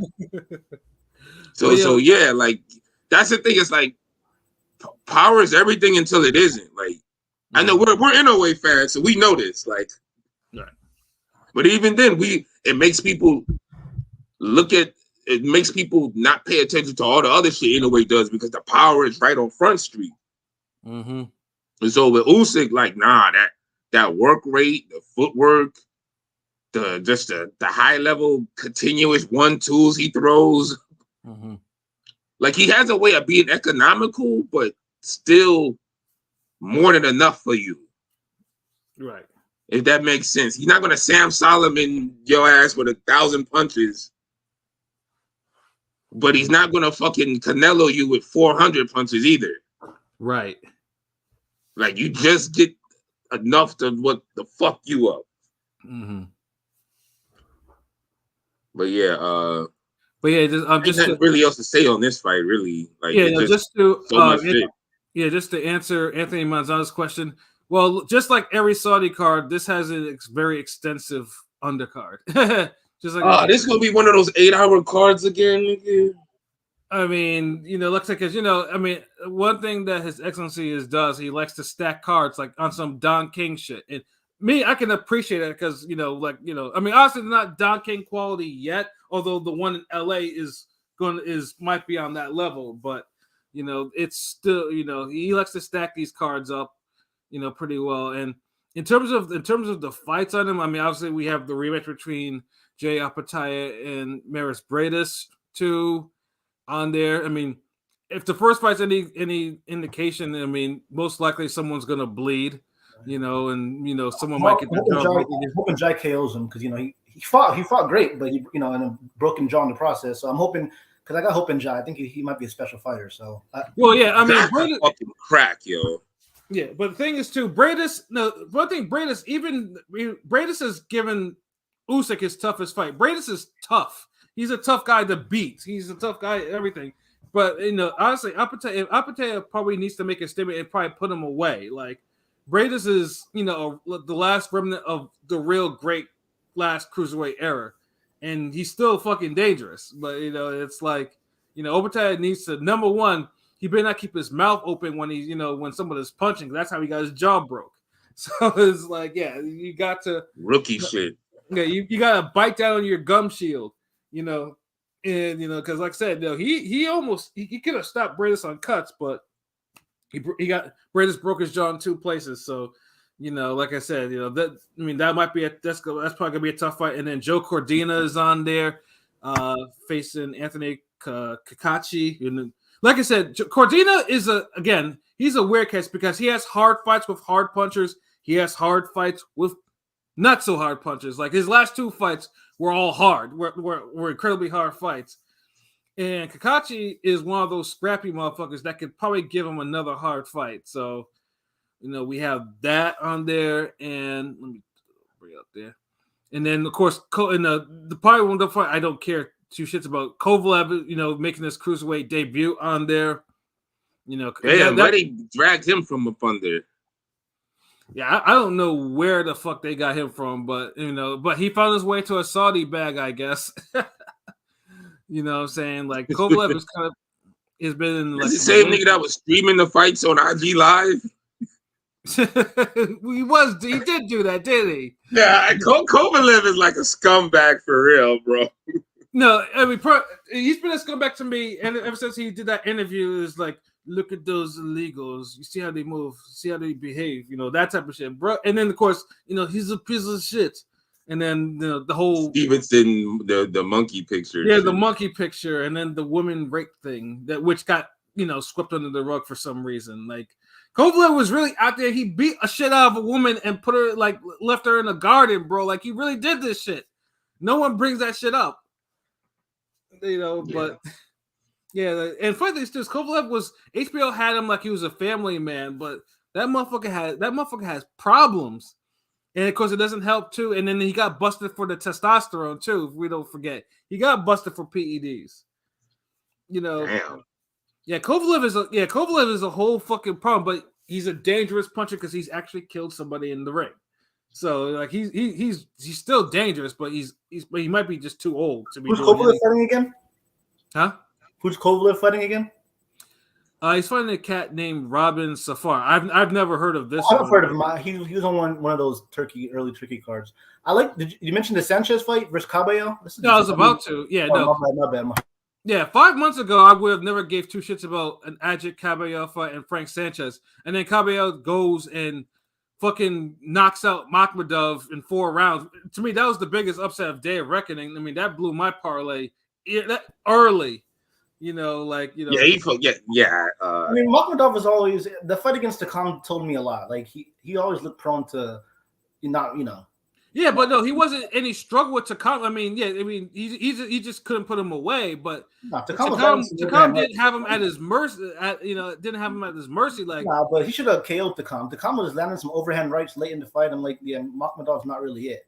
I just felt that way. So I wasn't really shocked. I mean, I was a little shocked with the body attack, Jesus, but yeah. Cabello, funny thing too, Cabello, number one, he ate those punches. Like, he was like, yeah, is that what you got for me? He walked the bigger fighter down, and he was beating the shit out of him combinations to his body and fucking head, especially the body. So, and this is like Freck was taking the ass whooping.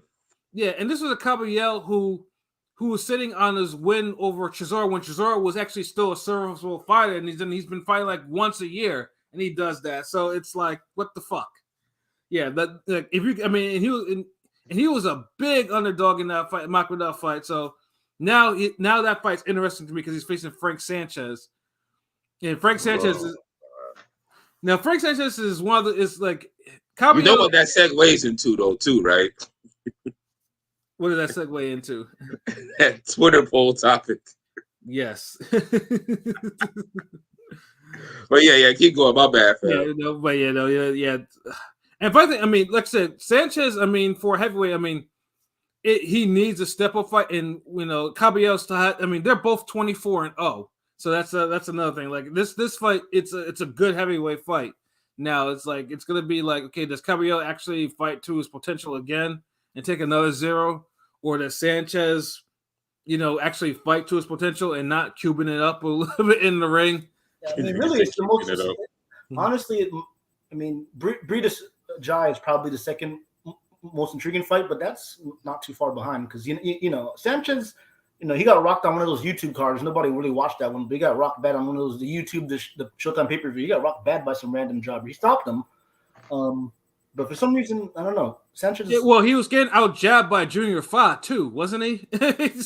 Well, he killed him. I mean, I'm just saying. Yeah, I mean, he killed him late, but he was never supposed to let Junior Fa even look that good. Yeah, he struggled a little bit, but he killed him. And Sanchez has, had some decent. Yeah, no, let's say Sanchez. Yeah, but it's the point. Like, if you're so skilled You shouldn't let inferior people have moments against you. Like this is not like Shannon Briggs, Sergey Lahovich, where it's like one guy ain't really doing nothing until the last second. Literally. No offense to my Cuban brothers out there, but I feel like another Cuban boxer might take a random L. His first L, like in a weird way. I don't know. Frank Sanchez shouldn't lose to this guy, bro. Like if he does, I'll just be like, wow. If he does, yeah, that means Caballo's a contender, maybe. I mean, he's on his way. He's on his way to. He's there if he beats Frank Sanchez. The fuck. But it just be more if does Caballo actually want it. That's the thing I care. Yeah. And funny things too, like the odds for that fight's not even on FanDuel yet, but I'm sure it'll probably be added at the end somewhere near the end of the week for that because I want to put money on that fight for some reason. I feel like all these heavyweights, Jai getting the knockouts. I feel like all these guys want those turkey paydays. Like that's why I think Fury loves money. I think Fury wants to, is going to want it because he's going to want. That's why he on his best behavior. I mean, Joshua are going to have, he's going to get his biggest payday, right? I mean, the Saudi pay like they clearly pay a lot. So, like I said, this is why Turkey is putting an undercard like this, and this card starts at 12 Eastern time. So now. Oh, so the thing is, blood clot. What's for this? Like Joseph Parker, fought on those cards like he wanted, he wanted them paydays, but he got frozen out. He's not even on these upcoming cards because he was kind of decision. I mean, who else y'all? He fought everybody. I'm just saying, he beat. He upset. I mean, Parker right now is chilling. Parker has an interim belt. He's chill. Honestly, if Parker doesn't beat the two biggest punchers. He already fought Joshua. He's cool with Fury. Like, he chilling. Yeah, I mean, like I said, because Parker actually did when Parker got knocked the fuck out by Joe Joyce. He was actually active. He was active, and that's how he was able to beat Wilder and Zhang back to back. Like right now, like Parker's not frozen out per se. Parker's probably just chilling right now. He's waiting for his next opportunity. Yeah, he got enough good wins where he can fight anybody now. Like, I don't think he's frozen out. It's just now, he's probably just waiting till some of the pieces kind of fall. Like, where is he got you to pay. I'm just saying he fought to win because he after Joyce KO'd him. Some thought he was done, but he rebuilt himself and he beat two guys that I think were favored over him. You know what I mean? So, yeah. And that's the thing is like, and Joe Joyce ain't really back on point yet either. And look where Joe Parker went. Yeah. Joe Joyce is getting no love on those turkey cards. Like he, you know what I'm saying? Like he fought some a little undercard. You know what I'm saying? It's kind of crazy. I don't know. I mean, I thought Juggernaut would get more love in the new X-Men too. So, but not yet. I don't think he's not yet. Yeah, sorry. I guess it's how. I guess it's the same thing with the turkey cards, bro. I mean, I'm pretty sure Joe Joyce probably will get a shot at a Saudi card because I know Joe Joyce and Parker were talking about running it back too. So that's another thing for Parker. Yeah, that's a fight. Like I feel like if Joseph Parker might have a say on one of the best resumes soon too. Yeah, exactly. Because he's right there. He got to win over Andy Ruiz. He got Wilder, Zhang. Like nigga, like I mean, he's top three. I mean, in terms of body of work at heavyweight, Yeah, I mean, honestly, top four. He's got to be top four in terms of resume and everything. Right now, yeah, he's a top four heavyweight. Like I mean, pretty much like he's. You can only put Joshua and Usyk above him, really. Yeah. Fury maybe too. Fury, yeah, those three, Yeah, Parker took Wilder's spot the second that he blanked Wilder. So it's like and then he moonwalked on that shit after the Zhang fight. Yeah, exactly. So I mean, but like I said, those and they have a bunch of the domestic fights or whatever on there. There's a couple more, but like I said, it's a long card, long pay-per-view. I think it's like pack a lunch, motherfuckers. Yeah. Hold on. What's up? Yeah, I already like I said though. That Saturday, I'm like, okay, yeah, I have to go to the barbers that morning and then get back to order this shit because I could order on my phone, but they only allow you to order if on one platform. So like, yeah, I gotta go watch this on the TV. So, but yeah, let me get EK Lung comment real quick. Hold on, damn, someone just commented again. No one generates that much power with short punches like Inoue. Yeah, he's definitely up there. I think one of the shortest disruptive punches I've seen has to be Mike Tyson, Francis Botha. That's like up there. I think that was 6 inches of like pure unfiltered destruction. Yeah, and he turned his all hips into that was all hip. He's like boom. Hip. That's one of the best right hands I've seen land in the shortest distance of my life. Like, because normally a shot like that, you would think it would go to the body. Mm-hmm. If he would, that punch just came wherever that punch lands, it knocks you out. Mm-hmm. I'll just say that. If you'd have probably broke ribs with that punch if that went to the body. But Botha just took it on the chin, and Botha was gone after that. And he got up. He looked like a whale struggling on the shore. Yeah, and it was mad audible too. So it was like everyone knew that shit was over. Like that shit crunched. That was like a car accident. Like Shuttleworth, I hear you. Yes, you don't need one punch KO power to win fights or a championship. Holyfield beat Tyson twice, but couldn't KO 42. Yeah, because Foreman's tougher than Tyson. Like that's not really I mean, I get what you're saying, but old Foreman is tougher than Tyson, and styles make fights, and Holyfield can punch. But Foreman has one of the all-time great chins, and I mean Tyson has a great chin to himself, but Foreman is an all-time great chin. You gotta remember. Holyfield's bigger than Tyson. Like Tyson's like what 5'11". Like Holyfield's like 6'2", 6'3". Like And like Foreman, lifting weight. Like Foreman's 6'4". Foreman's 6'4". Like these is big motherfuckers. So I see what you're saying.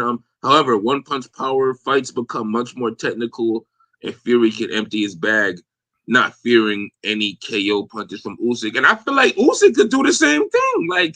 Mm-hmm. Who is Fury KOing like that cleanly, off of just non-accumulation shots? I mean, Dylan White is like real quick, Shutter, real quick.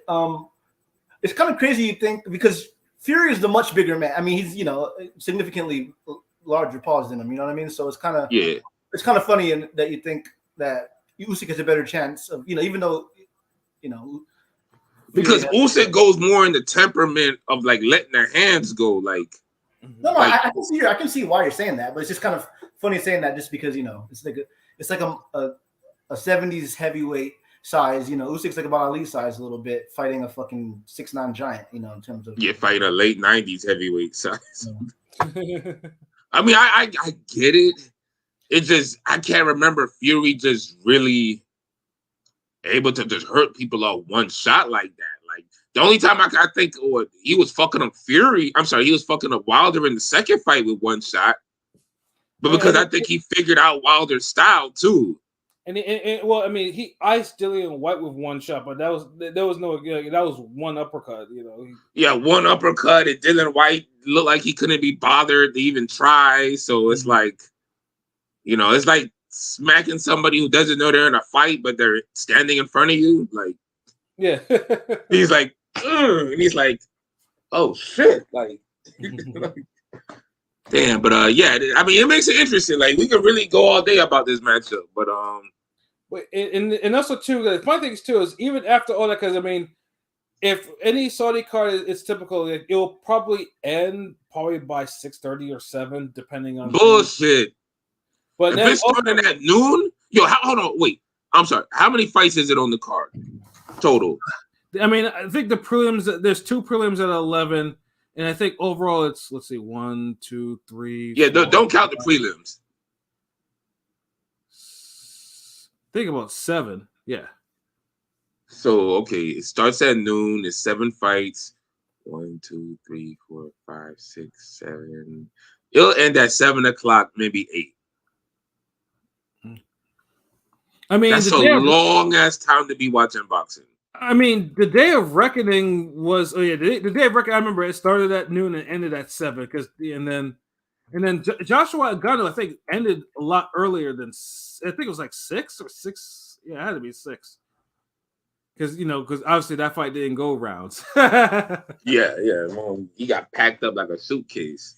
Straight up and down, yo. But then also too later on that night, Top Rank has their card. They was like, "We're not done." He's okay. I reloaded. Where one Emmanuel Navarrete, someone who should be pound for pound top 10, just needs to get to the right fights. But again, Top Rank keeps moving them up these divisions, and he will be fighting for the vacant WBO lightweight title against Dennis Berinchyk. And like I said, Navarrete, like I said, we're all fans of Navarrete. Navarrete is one of the few, Navarrete has beaten a lot of different styles, different types of opponents. So there's not too many fighters that he's unfamiliar with. He can, he's a nightmare for technical fighters. Tough fighters, I think they got a chance. He beats them up, and because he out punches the tough guys. Yeah, they'll be with him, and then it's like, yeah, we're about the same level of toughness, but I got elite power. Bow. Yeah, exactly. But I mean, the only kind of thing that's been going on with him right now is as he's been moving up, and I think it's clear that he has good recovery powers, but I don't know if he's taking shots the way that he was taking them, let's say at 122 or at 126. He's fighting bigger guys now. He doesn't have that imposing physicality like he used to have on dudes. Yeah, but honestly, but a Navarrete at lightweight division probably opens up a Navarrete Lomachenko fight, which is, again, that would be intriguing as fuck if he actually win that fight, or if Bob would actually make that fight, because that's a very dangerous fight for Lomachenko. But with Dennis Berinchyk, though, now the only thing you can say about Berinchyk, I've seen limited fights of his. He's from the same class as same team as Usyk and Lomachenko, and he's also undefeated. So Berinchyk he's pretty tough, but I just don't think he's tough enough to take a Navarrete beating. But is the skills up there where he could do something granted, you got to be tough for Navarrete. Absolutely, the skills are up there. I think he's better than Conceição. So, yeah, and Conceição. So he could probably pull up the upset. He could outbox him. I wouldn't surprise me. Yeah, he could. One at a time, niggas. The time. What up, King P? What'd you say? I'm saying it wouldn't surprise me if he outboxed him, because like I said, I thought he beat Conceição, but Conceição to me had more success than I thought he should have. And I rate Berinchyk higher than Conceição. And so it's gonna be. I can see. This is a point where his style, Navarrete's style, might come back to haunt him. Cause some of that stuff he does. Now moving up in weight against guys who can box and fight, now's the real test. And that last one for Navarrete was not a good one for him. So we'll see. But I just rate Berinchyk higher than Conceição. So yeah, Conceição. Honestly, that was one of those fights where you didn't expect that fight. Conceição fought above his level that fight. He fought out of his mind. It's bad. And to get a draw and Conceição went down. I don't see this out of his level. I think Conceição's a good fighter. What I'm saying? I don't know. I think it was out of his level. He exceeded. We thought he was washed. He got dropped twice, but still. Conceição is all right. He's had way too many clunkers though. So I expected Navarrete. We expected Navarrete to knock him out. No, we expected Yeah, but then Conceição, I felt like he left that Valdez fight on the table, and he kind of had that. He did, yeah, he did have that fight. And I always kind of judge guys a little harsher for having fights on the table when you really could have just kind of dug down and kind of took that shit. That's why I hold Claudio his loss against Cotto hard because it's like, bro, you was in that motherfucker. Like, you kind of had that. Like, but somehow they'll lose like the last 3 rounds or some shit, and you're like, nigga. Yeah. Whereas Kambosos, he fought hard, like to the actual final bell, like even getting knocked down twice though. So, like, I mean, he raised his stock to now. I mean, Kambosos, I think is getting a big fight. I think next month or something like that. But yeah, Berinchyk. The only thing that works against Berinchyk too is also his age too. Berinchyk is like 36, like he's old. So oh damn, okay, that's what's evening this out. He's older, but I mean, I don't think he's not shop worn to me. So he got power like that. No, he's 50% on this. He has 9 KOs in 18 fights. So we like getting some Ruben Villa type punching. Possibly. Now the fight's leveling out a little bit because I feel like I don't think like Navarrete, one of those guys. I feel like you either gotta really put hands on him or hurt him to really kind of stop him.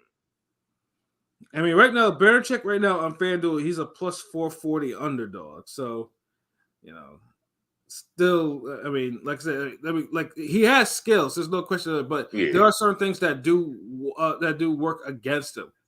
Right like now. What? Well, like I said, like the age, and then the fact, like I mean, his power. I mean, it's like I said, because like I said, Navarrete, you have to hurt him a couple times, or you have to out tough him. But which is, most fighters have not been able to. Kambosos is the closest, but Kambosos took an ass whooping in order to make. Yeah, I think Kambosos was throwing a lot of shots too. Like. Yeah. You go down with that ass with him. Yeah. So, but yeah, I'm kind of intrigued because I love watching Navarrete fight. Like, he's one of my favorites. So, yeah, low key, I'm kind of looking forward to this more than Fury Usyk. Just because I know Fury Usyk, that whole card is going to be the. Now, there's a couple good fights on the top rank card. What's his name? Centillion's fighting that guy Norman Jr. So I'm calling the upset on that one. I think low-key, I think Norman might finally rise to the occasion, maybe, or he might get knocked down. Yeah, Brian Norman Jr. is trash. Like, I'm not mentioning words. Brian Norman, because Brian Norman was the first BLK Prime fighter, bro. He's known for giving Bud work and sparring and all that shit. Had a high KO. Oh my god, another one that he had a high KO ratio. He had a high KO ratio and hasn't got knocked out since being on Top Rank. You know what I'm saying? He has a really, he had.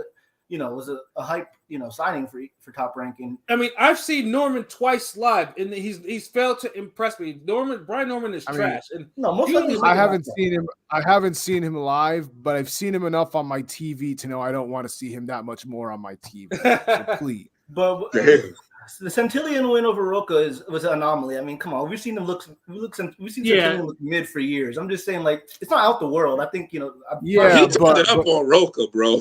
Yeah, he beat him. He put hands on Roca. Yeah, here's the thing: I rate Rocha higher than I rate Norman. So there you go.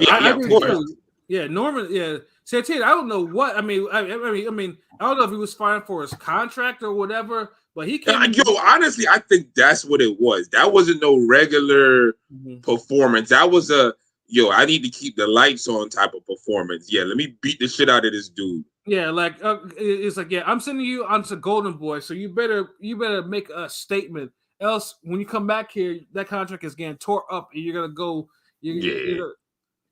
No more Top Rank for you. Yeah, he about to soup Nazi his ass. Like, Santiago's always looked mid to me, but goddamn, that motherfucker looked like he was throwing some mean, wicked cards. Like, that's what I'm saying. Like, he was a world beater that night. Like, I still can't get over that fight. He's like 30. How long has he been a quote unquote prospect? For a long ass time. He never got his chance. You know what I'm saying? And he always looked mid. You know what I mean? The DeMarco fight and everything in between. I mean, he lost. The DeMarco should have got that win over him. I mean, obviously, Norman Jr. I remember he got rocked by Boca Chica, bad, really bad. Got stopped. And he was losing that fight too. I know. What I'm saying is, this is his last chance. Like, if he loses, he's Top Rank's done with him for sure. Yeah. If Norman gets KO'd or loses, Top Rank's And the upset. The odds aren't on FanDuel for that. Yeah, but once they are, if Santia is the underdog or something like that, I am betting the KO on Santino knocking dude out. Like, I mean, basically, that's a W. I mean, the winner of that's going to probably be the welterweight champion for WBO when Bud drops the belts, because I think Santillan has he got the number 1 ranking from Roca. Yeah, yeah, of course, yeah. Santino's in quote unquote WBO interim fight, of course. But. Yeah, I mean, I'm looking forward to that fight because I'm looking to see if that was an aberration. Can Santillán actually he should, like I said, because Brian Norman he's mid to me. He's mid, but he's not super trash. To me, with Norman, he's not super. He's not like a bum. I don't think. I mean, he can. Nah, he's trash, bro. Like, I'm sorry, like his record. He never impressed me. I mean, he's not the best, but I'm saying like he's I don't know. We'll see. I mean, he makes a better sparring partner. That's what it's like. Damn. I ain't gonna lie. Pilot is like Pilot be getting his George Foreman on with the. I mean, he's not as bad, or like he be taking up with some of these niggas. Like, well, I believe Kambosos is gonna try hard tonight. I believe this guy, like no, nigga sucks. Like, no, he'll get his ass whooped. Oh shit! And then I mean, like I said, the undercard itself is just. I mean, again, it's a top ranked undercard. We have Richard Torres on there, and Charlie Sheehy, Alan Garcia, and one of Fernando Vargas's kids, Emiliano Vargas. The Torres fight, that's kind of it's not really a step up. It's an undefeated guy that they signed, Black American heavyweight. So it's, at least he's from Florida. He's a 6'6" black dude from Florida. Yeah. He's kind of mid, but Torres will probably win. But it's it's oh yeah, no, mid's the fucking word, bro. Like, yeah, he's like, God damn. Torres should win that, but it could be injury. Maybe injury. I don't know. Nah, he's undefeated, but how many wins he got? 14. God damn! Like, really? Yeah. He's from Lakeland, Florida. I think Torres knocks the guy out, Torres might need a proper step. I mean, I know they're taking his little. Ain't shit to do like that in Lakeland, so he probably really was training up there. Torres got little spots. You know what I mean? Torres got a little bit of star potential. I mean, he has a personality and stuff and all that shit. I mean, it's fight. He can punch, and that's it. He looks like one of these damn 1970s porn stars with that damn. But that's a gimmick, guys. Some fans might gravitate towards his little, porn stash. Nigga, no one gravitates to somebody that looks like fucking Magnum PI, nigga. Like, yeah, get this fucking Welcome Back Carter looking motherfucker out of here. I'm telling you, he's a guy. He's a guy that Top Rank pushes. Like, I feel like MMA, UFC fans might gravitate towards him just because he's like a whitish dude and he's like, you got the little bro attitude. I don't know. I'm just saying, like, I'll just be honest, UFC fans is not the barometer to use if motherfuckers fuck with you. There's a segment of UFC fans that also watch boxing, is what I'm saying. So it's like they've always been. They know where their bread is buttered. Yeah. So what I'm saying is he's a guy that I feel like a certain crowd could like. I mean, he's got Olympic pedigree and all that shit. Yeah, I mean, he does it, but I mean, right now, obviously, right now, he's getting the prospect fights, the come up fights, whatever, like that. But yeah, for sure. But personality, the worst thing about this, the hardest thing about this fight is the dude he's fighting is undefeated, so he doesn't know how to lose. So that's the main thing he got to overcome. Mm-hmm. You know what I'm saying? But dude out here on some natural Libre shit, like bro needs to change his whole season. Like, grow the fucking beard. Like, if you want to be a villain or look intimidating, look at a prime Antonio Margarito. That motherfucker looked like a Hellraiser even before he stepped in the ring. Like that. Like, this dude is really trying to look like Teddy from fucking Snowfall. But look, Andy Ruiz looks like the fucking cute and fluffy guy. Pause. Gabriel Iglesias. He don't look like threatening. You know what I'm saying? Andy Ruiz. Yeah. Just because I'm just saying. Whoa! Flag on the play. Referring to someone as cute and fluffy. No, it's what are we doing? I got what he meant though. Like. Yeah.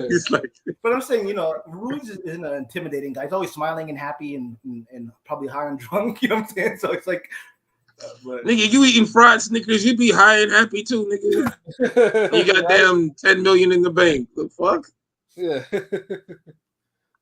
Be like, damn, that pilot is always happy on Ring Gang. Like, nigga, of course, look at this nigga. I'm trying to be optimistic, man. That's all. I'm trying to be a little optimistic with this shit. Yeah, I know you be the optimistic ass nigga on the podcast. Real talk, like Kambosos is gonna try, or this guy he's gonna try. I think he's gonna do better than you guys think. Like, I mean, sometimes you call it, sometimes that's Somebody got to balance it out, with all the negative. I'm just saying, Yeah.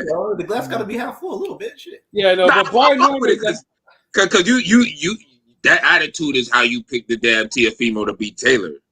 Yeah, no, I mean, I watch boxing cards and I expect, I have higher hopes than it usually is most times, but I love boxing, so like, Yeah, with Brian Norman, I'm sorry, I've watched him twice, think it up, and then that Boca Chica fight, bruh escaped because all you need was like one more round to go to the cards, and he would have lost because he had the knockdown already. It was kind of heating up though. I mean, by the time it stopped, I mean, it was kind of heating up. Well, no, he wanted it stopped. That's I know. What I'm saying is, Boca Chica dropped him, but it was competitive, dude. It wasn't like it was a fucking wall. I'm just saying, like, it was a little competitive. But Boca Chica was winning that fight. He was winning the fight for sure. I'm not arguing. He was winning, but it was competitive. I get what you're saying. It was heating up and getting competitive. That's all I'm saying. Yeah, Norman, had that fight gone on one more round, Norman would have, and they stopped it. Norman would have lost on the cards. He would have lost a 0. He got saved. He got saved for sure. Yeah, he got saved. So I'm off Norman for that because it's like you can't how are you 25-0 with 19 KOs, but all your fights have been pretty much like mid performances. He ain't got a KO since he's been on Top Rank. Exactly. Lord knows who he was probably KOing on BLK Prime. Because sometimes you could be fighting guys who you could one punch KO. Then there's guys where you got to work a little bit, and some of these boxers, they're not really finishers. Like a lot, you'd be surprised. A lot of boxers they can only finish somebody if they can one punch hurt them. Right. Well, I also on the same. Centillion has never impressed me besides that fight with Roca. So it's like I don't think highly. Welterweight's pretty weak, so by default he might be a top 5 welterweight, I guess. 6'7". But I'm just saying. Who was a top 5 welterweight? I'm saying in terms of welterweight 147 fighter right now. Centillion would be up there in terms of he wouldn't be top 3 or something. He wouldn't be Boots or Stanionis, but I mean welterweight's so weak right now. If you don't count Spence and Crawford, he's kind of up there. I'm just saying. Yeah, he's like top 5 or some shit. Yeah, he's up top 5. All right, so maybe top 7 at the least. But he's not very good. I mean, he doesn't. Yeah, I don't know. Yeah. But yeah, no, Saturday is going to be pretty much a loaded day of boxing, and you either hope for a lot of fight of the years, upsets, catching, being boxing out, or you catch. Yeah, y'all niggas gonna be like, oh man, it's boxing. Y'all gonna be on some fiend shit. or catch a boxing high, which is like the ultimate feeling after you watch a whole bunch of, if the fights are all thorough and shit, you catch a boxing high. And they run together. It's not no 30 minutes in between every fight. Please fix that shit. Yeah. No, because then niggas would just be like, man, let me wait till this shit finish and just fast forward through this motherfucker. But yeah, like I said though, boxing is continuing. Boxing is continuing its streak right now. Boxing is still it's still moving. Like I said, this like I said, it's moving well into the summer. You know what I'm saying? But just look at the time right now because I know I need to get. Oh, that Twitter poll, and then we could be out really. Oh yeah, the Twitter poll. Yeah, the one more. Bring up the run. Hold on. I got it. This one's gonna run for it. Run for it. Run. What the fuck? Oh yeah, here we go. Simple one. The results are crazy right now. I'm looking at, but the Twitter poll for today was which of these fighters moved, ran the most in the ring? Was it Corey Spinks, Erislandy Lara, Frank Sanchez, or Shakur Stevenson? And we got 47 votes so far. Keep voting. And 53% said Shakur Stevenson. And the runner-up is Erislandy Lara with 38%. Corey Spinks got 6%, and Frank Sanchez got 2%. So basically one vote. Everybody voted like that. It's a good poll when every name has a vote. Like that shit hit somebody. Like Frank Sanchez pissed off somebody watching his fight. Like God damn it, you running ass heavyweight motherfucker. And Corey Spinks. I mean, I know most people to this day say Corey Spinks. He ran against everybody. except DeAndre Lattimore. And he got DeAndre Lattimore is a forgotten fade. That was a good fucking fight. Spinks, one of the rare times where Spinks gets dropped and hurt, and he gets up and he stands in the paint and he lets them hands go. Like, I got it on VHS somewhere. Yeah, I mean, it was a split decision. Like, yeah, that shit was like, yeah, like that was one of the unexpected tough fights. But then, he goes. But see, the thing that used to kill me about Spinks, Corey Spinks, sometimes, like he stayed in the pocket with Zab Judah of all people in the first fight. It was able to outbox him. I mean, he got dropped, yes, but he was able to return that. But then, obviously he did run against Mayorga. I'm not gonna lie to you, like. He piled up the points and then he ran. He ran like a motherfucker. But he had one of the best ring walk entrances of all time with the damn. With Nelly, I used to feel that. With Nelly when in St. Louis, his home. I'm talking about the Mayorga one, because remember the Mayorga one is the first time he really started doing the dance, and he was like, yeah, like that. He used to kill that shit. He'd like, oh man, like. Yeah, the Nelly one is when he was like, okay, now I'm famous and y'all niggas know me and shit. Yeah, but yeah, the Mayorga shit. This nigga was literally he was jumping out of the way and falling on the floor to avoid punches. I've never seen no shit like that. I was like, motherfucker. But hold on, let's go down. Let's go around the table. Pat, who you vote for? I voted for Laura, of course. Yeah, Laura fucking ran, bro. I'm sorry. Like, yeah, I know. Yeah, he was a runner. Yeah. Laura was definitely my choice because, like I said, there was too many fights. I mean, I know most people say Corey ran, but Corey didn't run. Corey didn't run as much as Laura did, especially in no, Corey didn't run like that. I mean, to early. Corey fucking ran, nigga, but Laura ran against people that was as good as him or better, which it's a character flaw to me if you got to run against niggas on your level. Like, Laura ran against Martirosyan of all fucking people. Like, he felt Martirosyan was on his level. Like, there's a pattern with Laura. Like, see, this is why I couldn't vote for Laura, because Laura gets guys out of there who's beneath him. Well, it's a recency bias because Shakur is kind of has a stigma now that he's afraid. Yeah, it's more than a recency bias because Laura, real quick, let me hear me out. Laura, oh yeah, I'm sorry, my bad. Laura, originally was a Cuban school boxer, but since he's been at 160 and a little older, not using his legs, he literally has become, matter of names, he literally has become a stationary counter-punching KO artist. I mean, he doesn't move around. He's on against D-level niggas. Well, I'm saying he's on a KO streak. I know against niggas he should be getting out of there. You know what I'm saying? Yeah, he's doing what he's and see. That's the point I'm making. Like Shakur Stevenson, he's running from niggas that he's far superior over, and that is the worst thing in the world. No, I voted for Shakur. I agree. I voted for Shakur. Yeah, I did too. Because if we're gonna get at Fury for not taking some of these crackheads serious and these pub fighters serious, and and you're so superior and you're damn going life and death with these niggas. Yeah, we got to get at this. We got to keep it real with Shakur Stevenson too. I find it. Don't you? I feel like I'm the only person that finds it concerning that he had, he did drop Nakatila, in that fight, but he had to apologize on Twitter for the performance, and then he had the Edwin performance that was worse. Is it weird that he doesn't want to engage with certain guys? It just feels weird to me. I keep telling you, this motherfucker don't have no defense. He just fucking fast, and he just jumps out of the way of punches and backs up. No, he got good defense. I just think he don't trust his chin. No, he just got good reflexes. Defense is actually defending. Slipping punches. I think he's only good at mid-range, unfortunately. And once you close distance, he doesn't know how to properly defend. So he just scoots out.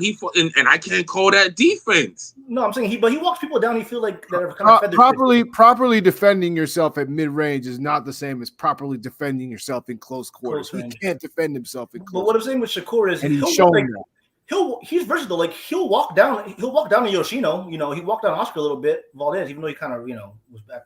Yeah, and then he would run from Valdez in certain spots too. It's like, dude, he only walked down maybe a handful of niggas he know he was just so much better than, and he knew his punches hurt him. Yeah, exactly. I mean, it's against guys that crack. I just feel like it's kind of weird. I don't know. But it don't matter if you could crack or not. If you better than a nigga, you better than him. No, you shouldn't be. We see Saunders run around Lemieux all night. Yeah, no, you should be getting these niggas out of there. I mean, exactly, or at least be pitching them Joe Calzaghe shutouts against niggas like you're literally beating the shit out of somebody. Like I don't get that from Shakur. A few years ago, I felt like Shakur was on trajectory. He was right there with Tank. In terms of popularity and stuff. Devin was a little behind, but I feel like now in recent times, Shakur's like stars dimmed a little bit. He's number 3. I mean, and whose fault is that? No, Shakur. His fucking fault. But what I'm saying is, Haney, Tank, Ryan, they're all mixing it up. Pay-per-view, really big fights. And this nigga fucking Shakur's, ruining casual boxing when niggas is tuning in on Thursday and watching a track meet. You know what I mean? Like, it's a bad look. Yeah, out of all those so-called alleged kings, like Teofimo and Shakur Stevenson are like really like the ones we don't give a fuck about. No, he wasn't even an original king. He was not part of the original 4 He was kind of grouped in there. Newsflash, none of these niggas was fucking kings. That's why I said alleged. No, they're jesters. I know. It was just the young new niggas. They're the 5 jesters. All I'm saying is they made it a concerted effort to shoehorn him into the talks when he had nothing to do with these talks. Like with the he was always a weight behind. He was always a weight or two behind. When they were mixing it up. Nah, he's like 15 steps forward with all the running he do though.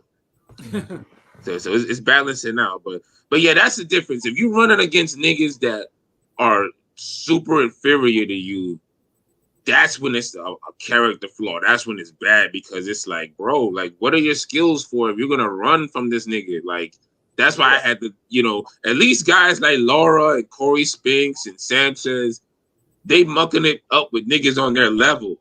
Hey, Shutter, real quick, who'd you vote on the poll in regard to Loma's next fight in this topic? I'm just wondering, who'd you vote for? Do you need me to repeat that one, or who'd you vote for that one? Can you recall? God damn, let me check my Twitter to make sure I voted on that. Like, yeah, I mean, why are you doing that? Like I said, just the whole Corey Spinks. I mean, the only fight that Corey Spinks ran and that kind of broke my heart a little bit was that Carlos Molina's fight, because Carlos Molina obviously is a lighter puncher than Corey Spinks, and Carlos Molina was beating the shit out of Spinks to the point where Spinks was running just not to get knocked down. Like, that was the only fight I was like, yo, this nigga is running, like geez, like. And then, Pilot, yeah, he did run on, like, but then sometimes that ass whooping you just gotta run from, bro. Yeah, you ain't gonna fight your parents when they got that belt out. You just run, nigga. Like, I feel like the Shakur Tank fight lost a lot of, nobody wants to see that, really, for the most part. I mean, Loma's the fight. Shakur killing it, but to answer your question, yeah, you may as well fucking I'll be this is Shutter Pilot. We got a Twitter poll, Ring Gang poll. Who do you want to see Loma fight next? We got 50 votes. We got Shakur Stevenson with 34%. We got Gervonta Davis with 52%. We got William Zepeda at 12%. And we got Vaquero Berinchyk winner at 2%. Navarrete couldn't fit, so I had to use his nickname. Because I'm like, who the fuck is this? Yeah, that's probably why he got no votes. But I couldn't fit, Paul. He couldn't really fit. So, but I voted for William Zepeda, bro. Like, really? Like, honestly, because look, all these other niggas is getting their marquee fights. Like, Shakur Stevenson had his Valdez fight. I mean, Tank has had his fights. He got to fight. Like, look, like William Zepeda, somebody got to fight this dude, yo. Like, and yeah, fuck it. Like, William Zepeda, like, that's what I voted for. Like, I feel like he gives everybody a hard fucking fight. He's been killing it. Well, I just want to say real quick, the last point is Shakur Tank is the fight everybody wanted, but after Shakur's last performance and Loma getting a knockout, it shifted to Tank versus Loma as the fight to make, still. So it's just kind of because Loma coming off a knockout is more interesting than coming from a run fest. Yeah, exactly. But I'm just saying, this is kind of funny how that works. Yeah, I don't mind it at all. Like, fuck it. Like, as long as these guys is mixing it up, hey, it's all better for the sport.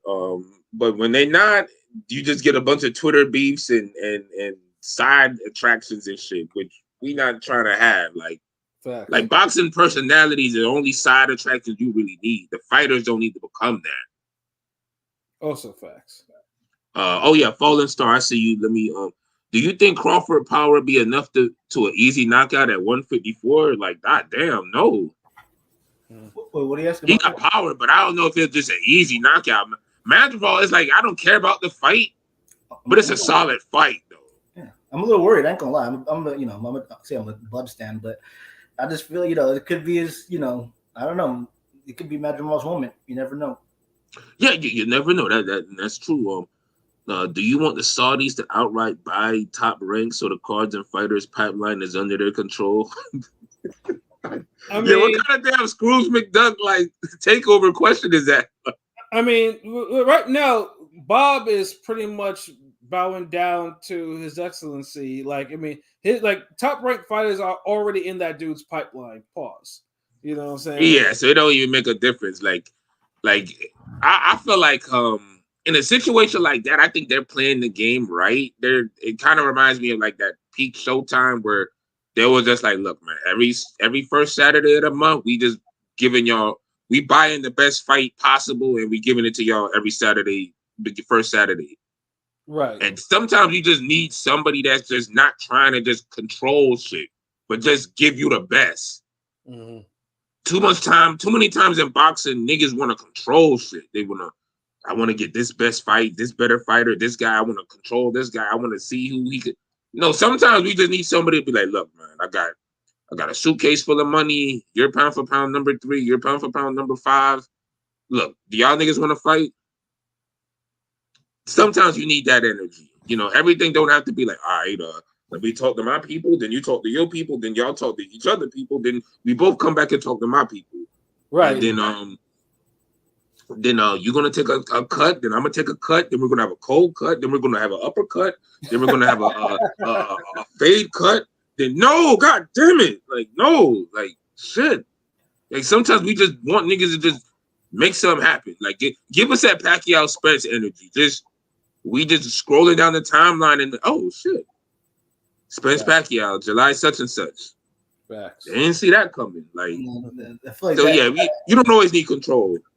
I feel like that ended in terms of abrupt. I mean, for the most part, because the rumors are so strong with the Twitter and shit. It's like you kind of know what's next. You know what I'm saying? A lot of the times. Yeah, they take the surprise because we don't. Because we need we need more boxing shows and boxing related shit to go on, so we're not just hovering around Twitter waiting for every hot take to happen.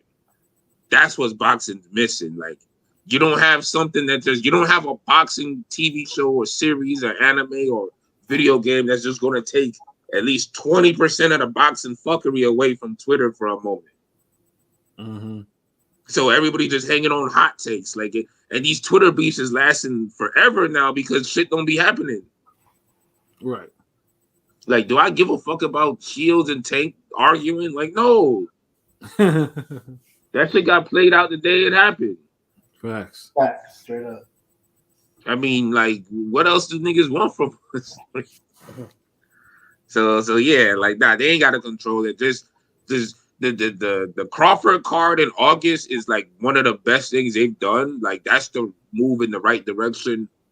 You can have fights in Saudi Arabia. That's cool. You do your thing, but put some shit in the UK, put some shit in America, and the Tank just card's try to kill the run times. I mean, the Tank and Crawford, the Tank card's pretty stacked too. So that's 2 really solid cards. Yeah, like and those deserve to be pay-per-view, but shit like like other shit they be trying to pass off is like, yo, chill. That's big bozo, no, nigga. Jay Nady, like chill with that shit. I forgot what fight he said that bullshit in, but yeah. But maybe a Zab fight. But yeah, I think that's it. Yeah, we kind of like we was target practice with everything. I appreciate the chat. Niggas had good questions and shit. It was a vibe. So yeah, it was a good night, man. Got here late. What time did y'all actually start? Because I'm seeing it at like 2 hours, 23 minutes. Damn. Yeah, no, we started like around before 10:10 or something like that. Like we oh, so y'all niggas okay? That's why I was like, damn, these niggas really okay. Yeah, like I mean that's the energy. I'd rather I'd rather we kind of start at that time if we can. And if I'm just running late, I'm gonna just tell y'all niggas to, to start without me, and Shutterworth gonna be holding it down. But for the good of the show and the team, and I don't want to be starting at 10:35, 10:30 all the fucking time. You get a few 10:10s in here sometimes, and that's good, yo. Word. But yeah, let's get some final thoughts going on before we get up out of here. P, your final thought? Good weekend of boxing aside from the money y'all lost. So hell yeah, I feel bad for y'all, but it bees like that sometimes. So I can't control it, right? We'll get him back next weekend. So yeah, I know. But other than that, it is what it is. Ring Gang is still here though. We ain't gonna disappoint y'all. We aren't gonna let y'all down. We always gonna come with the good boxing content. So you know where to find us at ringgangradio.com, YouTube, Instagram, Twitter, Facebook, all that good stuff. And just keep following. We got some more good content coming. And stay tuned. Yes, sir. AO Pilot, your final thoughts? No, I don't got much. Shouts out to the chat. It was kind of lit. Shouts out to my boy Twigs. Shouts out to everybody. We got a, heavyweight undisputed, first time in 25 years. That Turkey Alley Sheik promo kind of got me a little. You also we retweeted it, but it was pretty good. I think that was the best promo that they did so far. Yeah, like the promos he comes up with are like they're gold. Like to me, I'm the biggest fan of them, and they're cool. But this one, I like this one a lot.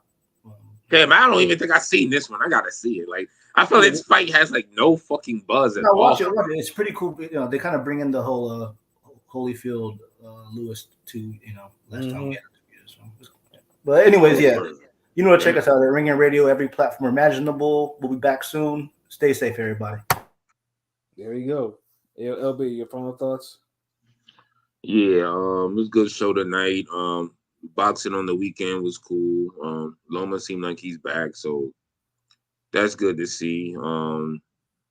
Looking forward to this weekend of boxing. There's a lot of fights, so hopefully we could get it in. Hopefully the boxing gods bless our parlays and right. See if we could bounce back, because it bees like that. You win some, lose some, but you live to bet again. You know what I'm saying? You bet the right way, you live to bet again. So we got that pumping.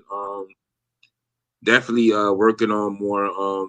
Because I didn't even this probably maybe one of the first weekends I didn't train anybody or even myself. So I just kind of just locked myself in the room and just worked on the animation, the Ring Gang episode. So I drew about maybe 8 pictures. So I just been working on that. Prolific sent me some shit. It's quality. It's fire. Ain't just there yet to put the little preview out, but it's dope. And just the script coming together. I just got to draw a few more Ring Gang members. I think I'm like halfway. But yeah, it's gonna be like a pilot focused episode. Yes, sir. Yeah, because since he the latest new guy, I know niggas hate motherfucker. I've been here like 2 years, nigga. Fuck you, like. but yeah, but yeah, I'm looking forward to showing that off and getting that ready, and because we try to knock one out each year, and last year was the pizza one was this year or last year? The pizza one was it this year? I thought it was last year. No, or maybe it was close enough to last year. Maybe November or something, or December. Let me go double check. Thankfully, let's see, Ring Gang. We last updated the animation. It was December. It was December. Okay, so it was so close to next year to this year. Okay, yeah. So we try to do one of the animation once a year at least. You know, it's a lot of work. You got to draw like this gazillion pictures just to show a nigga getting slammed into a wall or something. Mm-hmm. But yeah, so be on the lookout for that. Got more training footage, more shit. Got more little sparring drills and training drills, more clips I'm gonna be putting up. So yeah, just a lot of shit we got. Make sure you're on the TikTok, the YouTube, the Facebook, the IG, all of that shit, the Twitter. You follow me at the Soul Wars. Always got some more lit shit when it comes to the art, animation, and boxing and all of that. And try to get back on this music wave too. Clanarchy in the lab. So I don't know. This one of those years where everybody's cooking. So you know we gonna provide that hot plate for y'all. So just stay tuned. That's all I really could say. And you know, Pat with the articles and everything, and you know, PJ might bust out another seminar. Who knows? But yeah, we in this bitch. Let's go. Yeah, And your gang son, you back when we about to leave. But since you was here before I was here, you know, we appreciate it. Yeah, you know, and then the articles. I mean, like I said, I have 2 articles in my mind already. One of which for the Forgotten Fans, I've actually been to. So, like I said, and I would say it's a known one, but you know, it goes. I mean, actually, that's the object of Forgotten Fades. Some of them are just not as known as the other ones, but you know, it's still one of the better. It's still one of the better fights I've ever seen. That's the beauty of it not being that known. Yeah, because you keeping boxing alive. Because too many motherfuckers just want to, you know, Gotti ward you to death when it's like, hold on, there's some shit just as good or even better. So right. You know, so I'm just gonna pick in between the 2. Just gotta make sure the one I want to do, the video is still around. But outside of that, you know, like I said, you know, we got stuff, you know, in the pipeline or whatever. I know the music. I know people will want some variation of the music because, like I said, it's not just like the verses. Like we have like three other different types of like music episodes. So it's like you just never know which one you're gonna get. yeah, because the music album reviews, like I haven't even put anything together. Like I ain't gonna lie, the training has really been taking up a lot of my time. Like, so I gotta fucking just fall back to that so we can come up with some more shit, though. Yeah, you know, we got that, you know, the training videos, like, you know, as like I said, you know, we're creative people, so it's like, and then obviously, as we get to hopefully get some more live event like footage for the day too, so we can get that type of content out for you because I know that one, I know some of P stuff that he did last summer when he was out and about, you know, some of that shit, you know, people were fucking with that. Yeah, this nigga King P was trying to get the corner off his dude last year. Yeah, I mean, he was all up in Alicia's post fight party and everything, you know, like shit like that. So yeah, you know, we're working to bring that content to you and everything like that. And again, you know, we thank you for all who bless our our super chat, our super stickers, all that, our PayPal. You know, obviously you see that banner scrolling across the screen. So yeah, we appreciate your support. You know, we just keep bringing you that that ill shit, that shit that you want and need in your lives. You know what I'm saying? Like, listen, like, comment, subscribe, tell your friends, and we'll all be friends. You know. But yeah, you know, for myself, Pat Scorpio, doing the New England representative, for LB Shuttleworth, the God, the GOAT artist, for King P Bodega Pit, for Conscious Pilot. You know, this has been another wonderful episode of Real Talk, where as always, if shit's real, we talk about it. So until next time. Peace. Peace. Drake can't say nigga no more.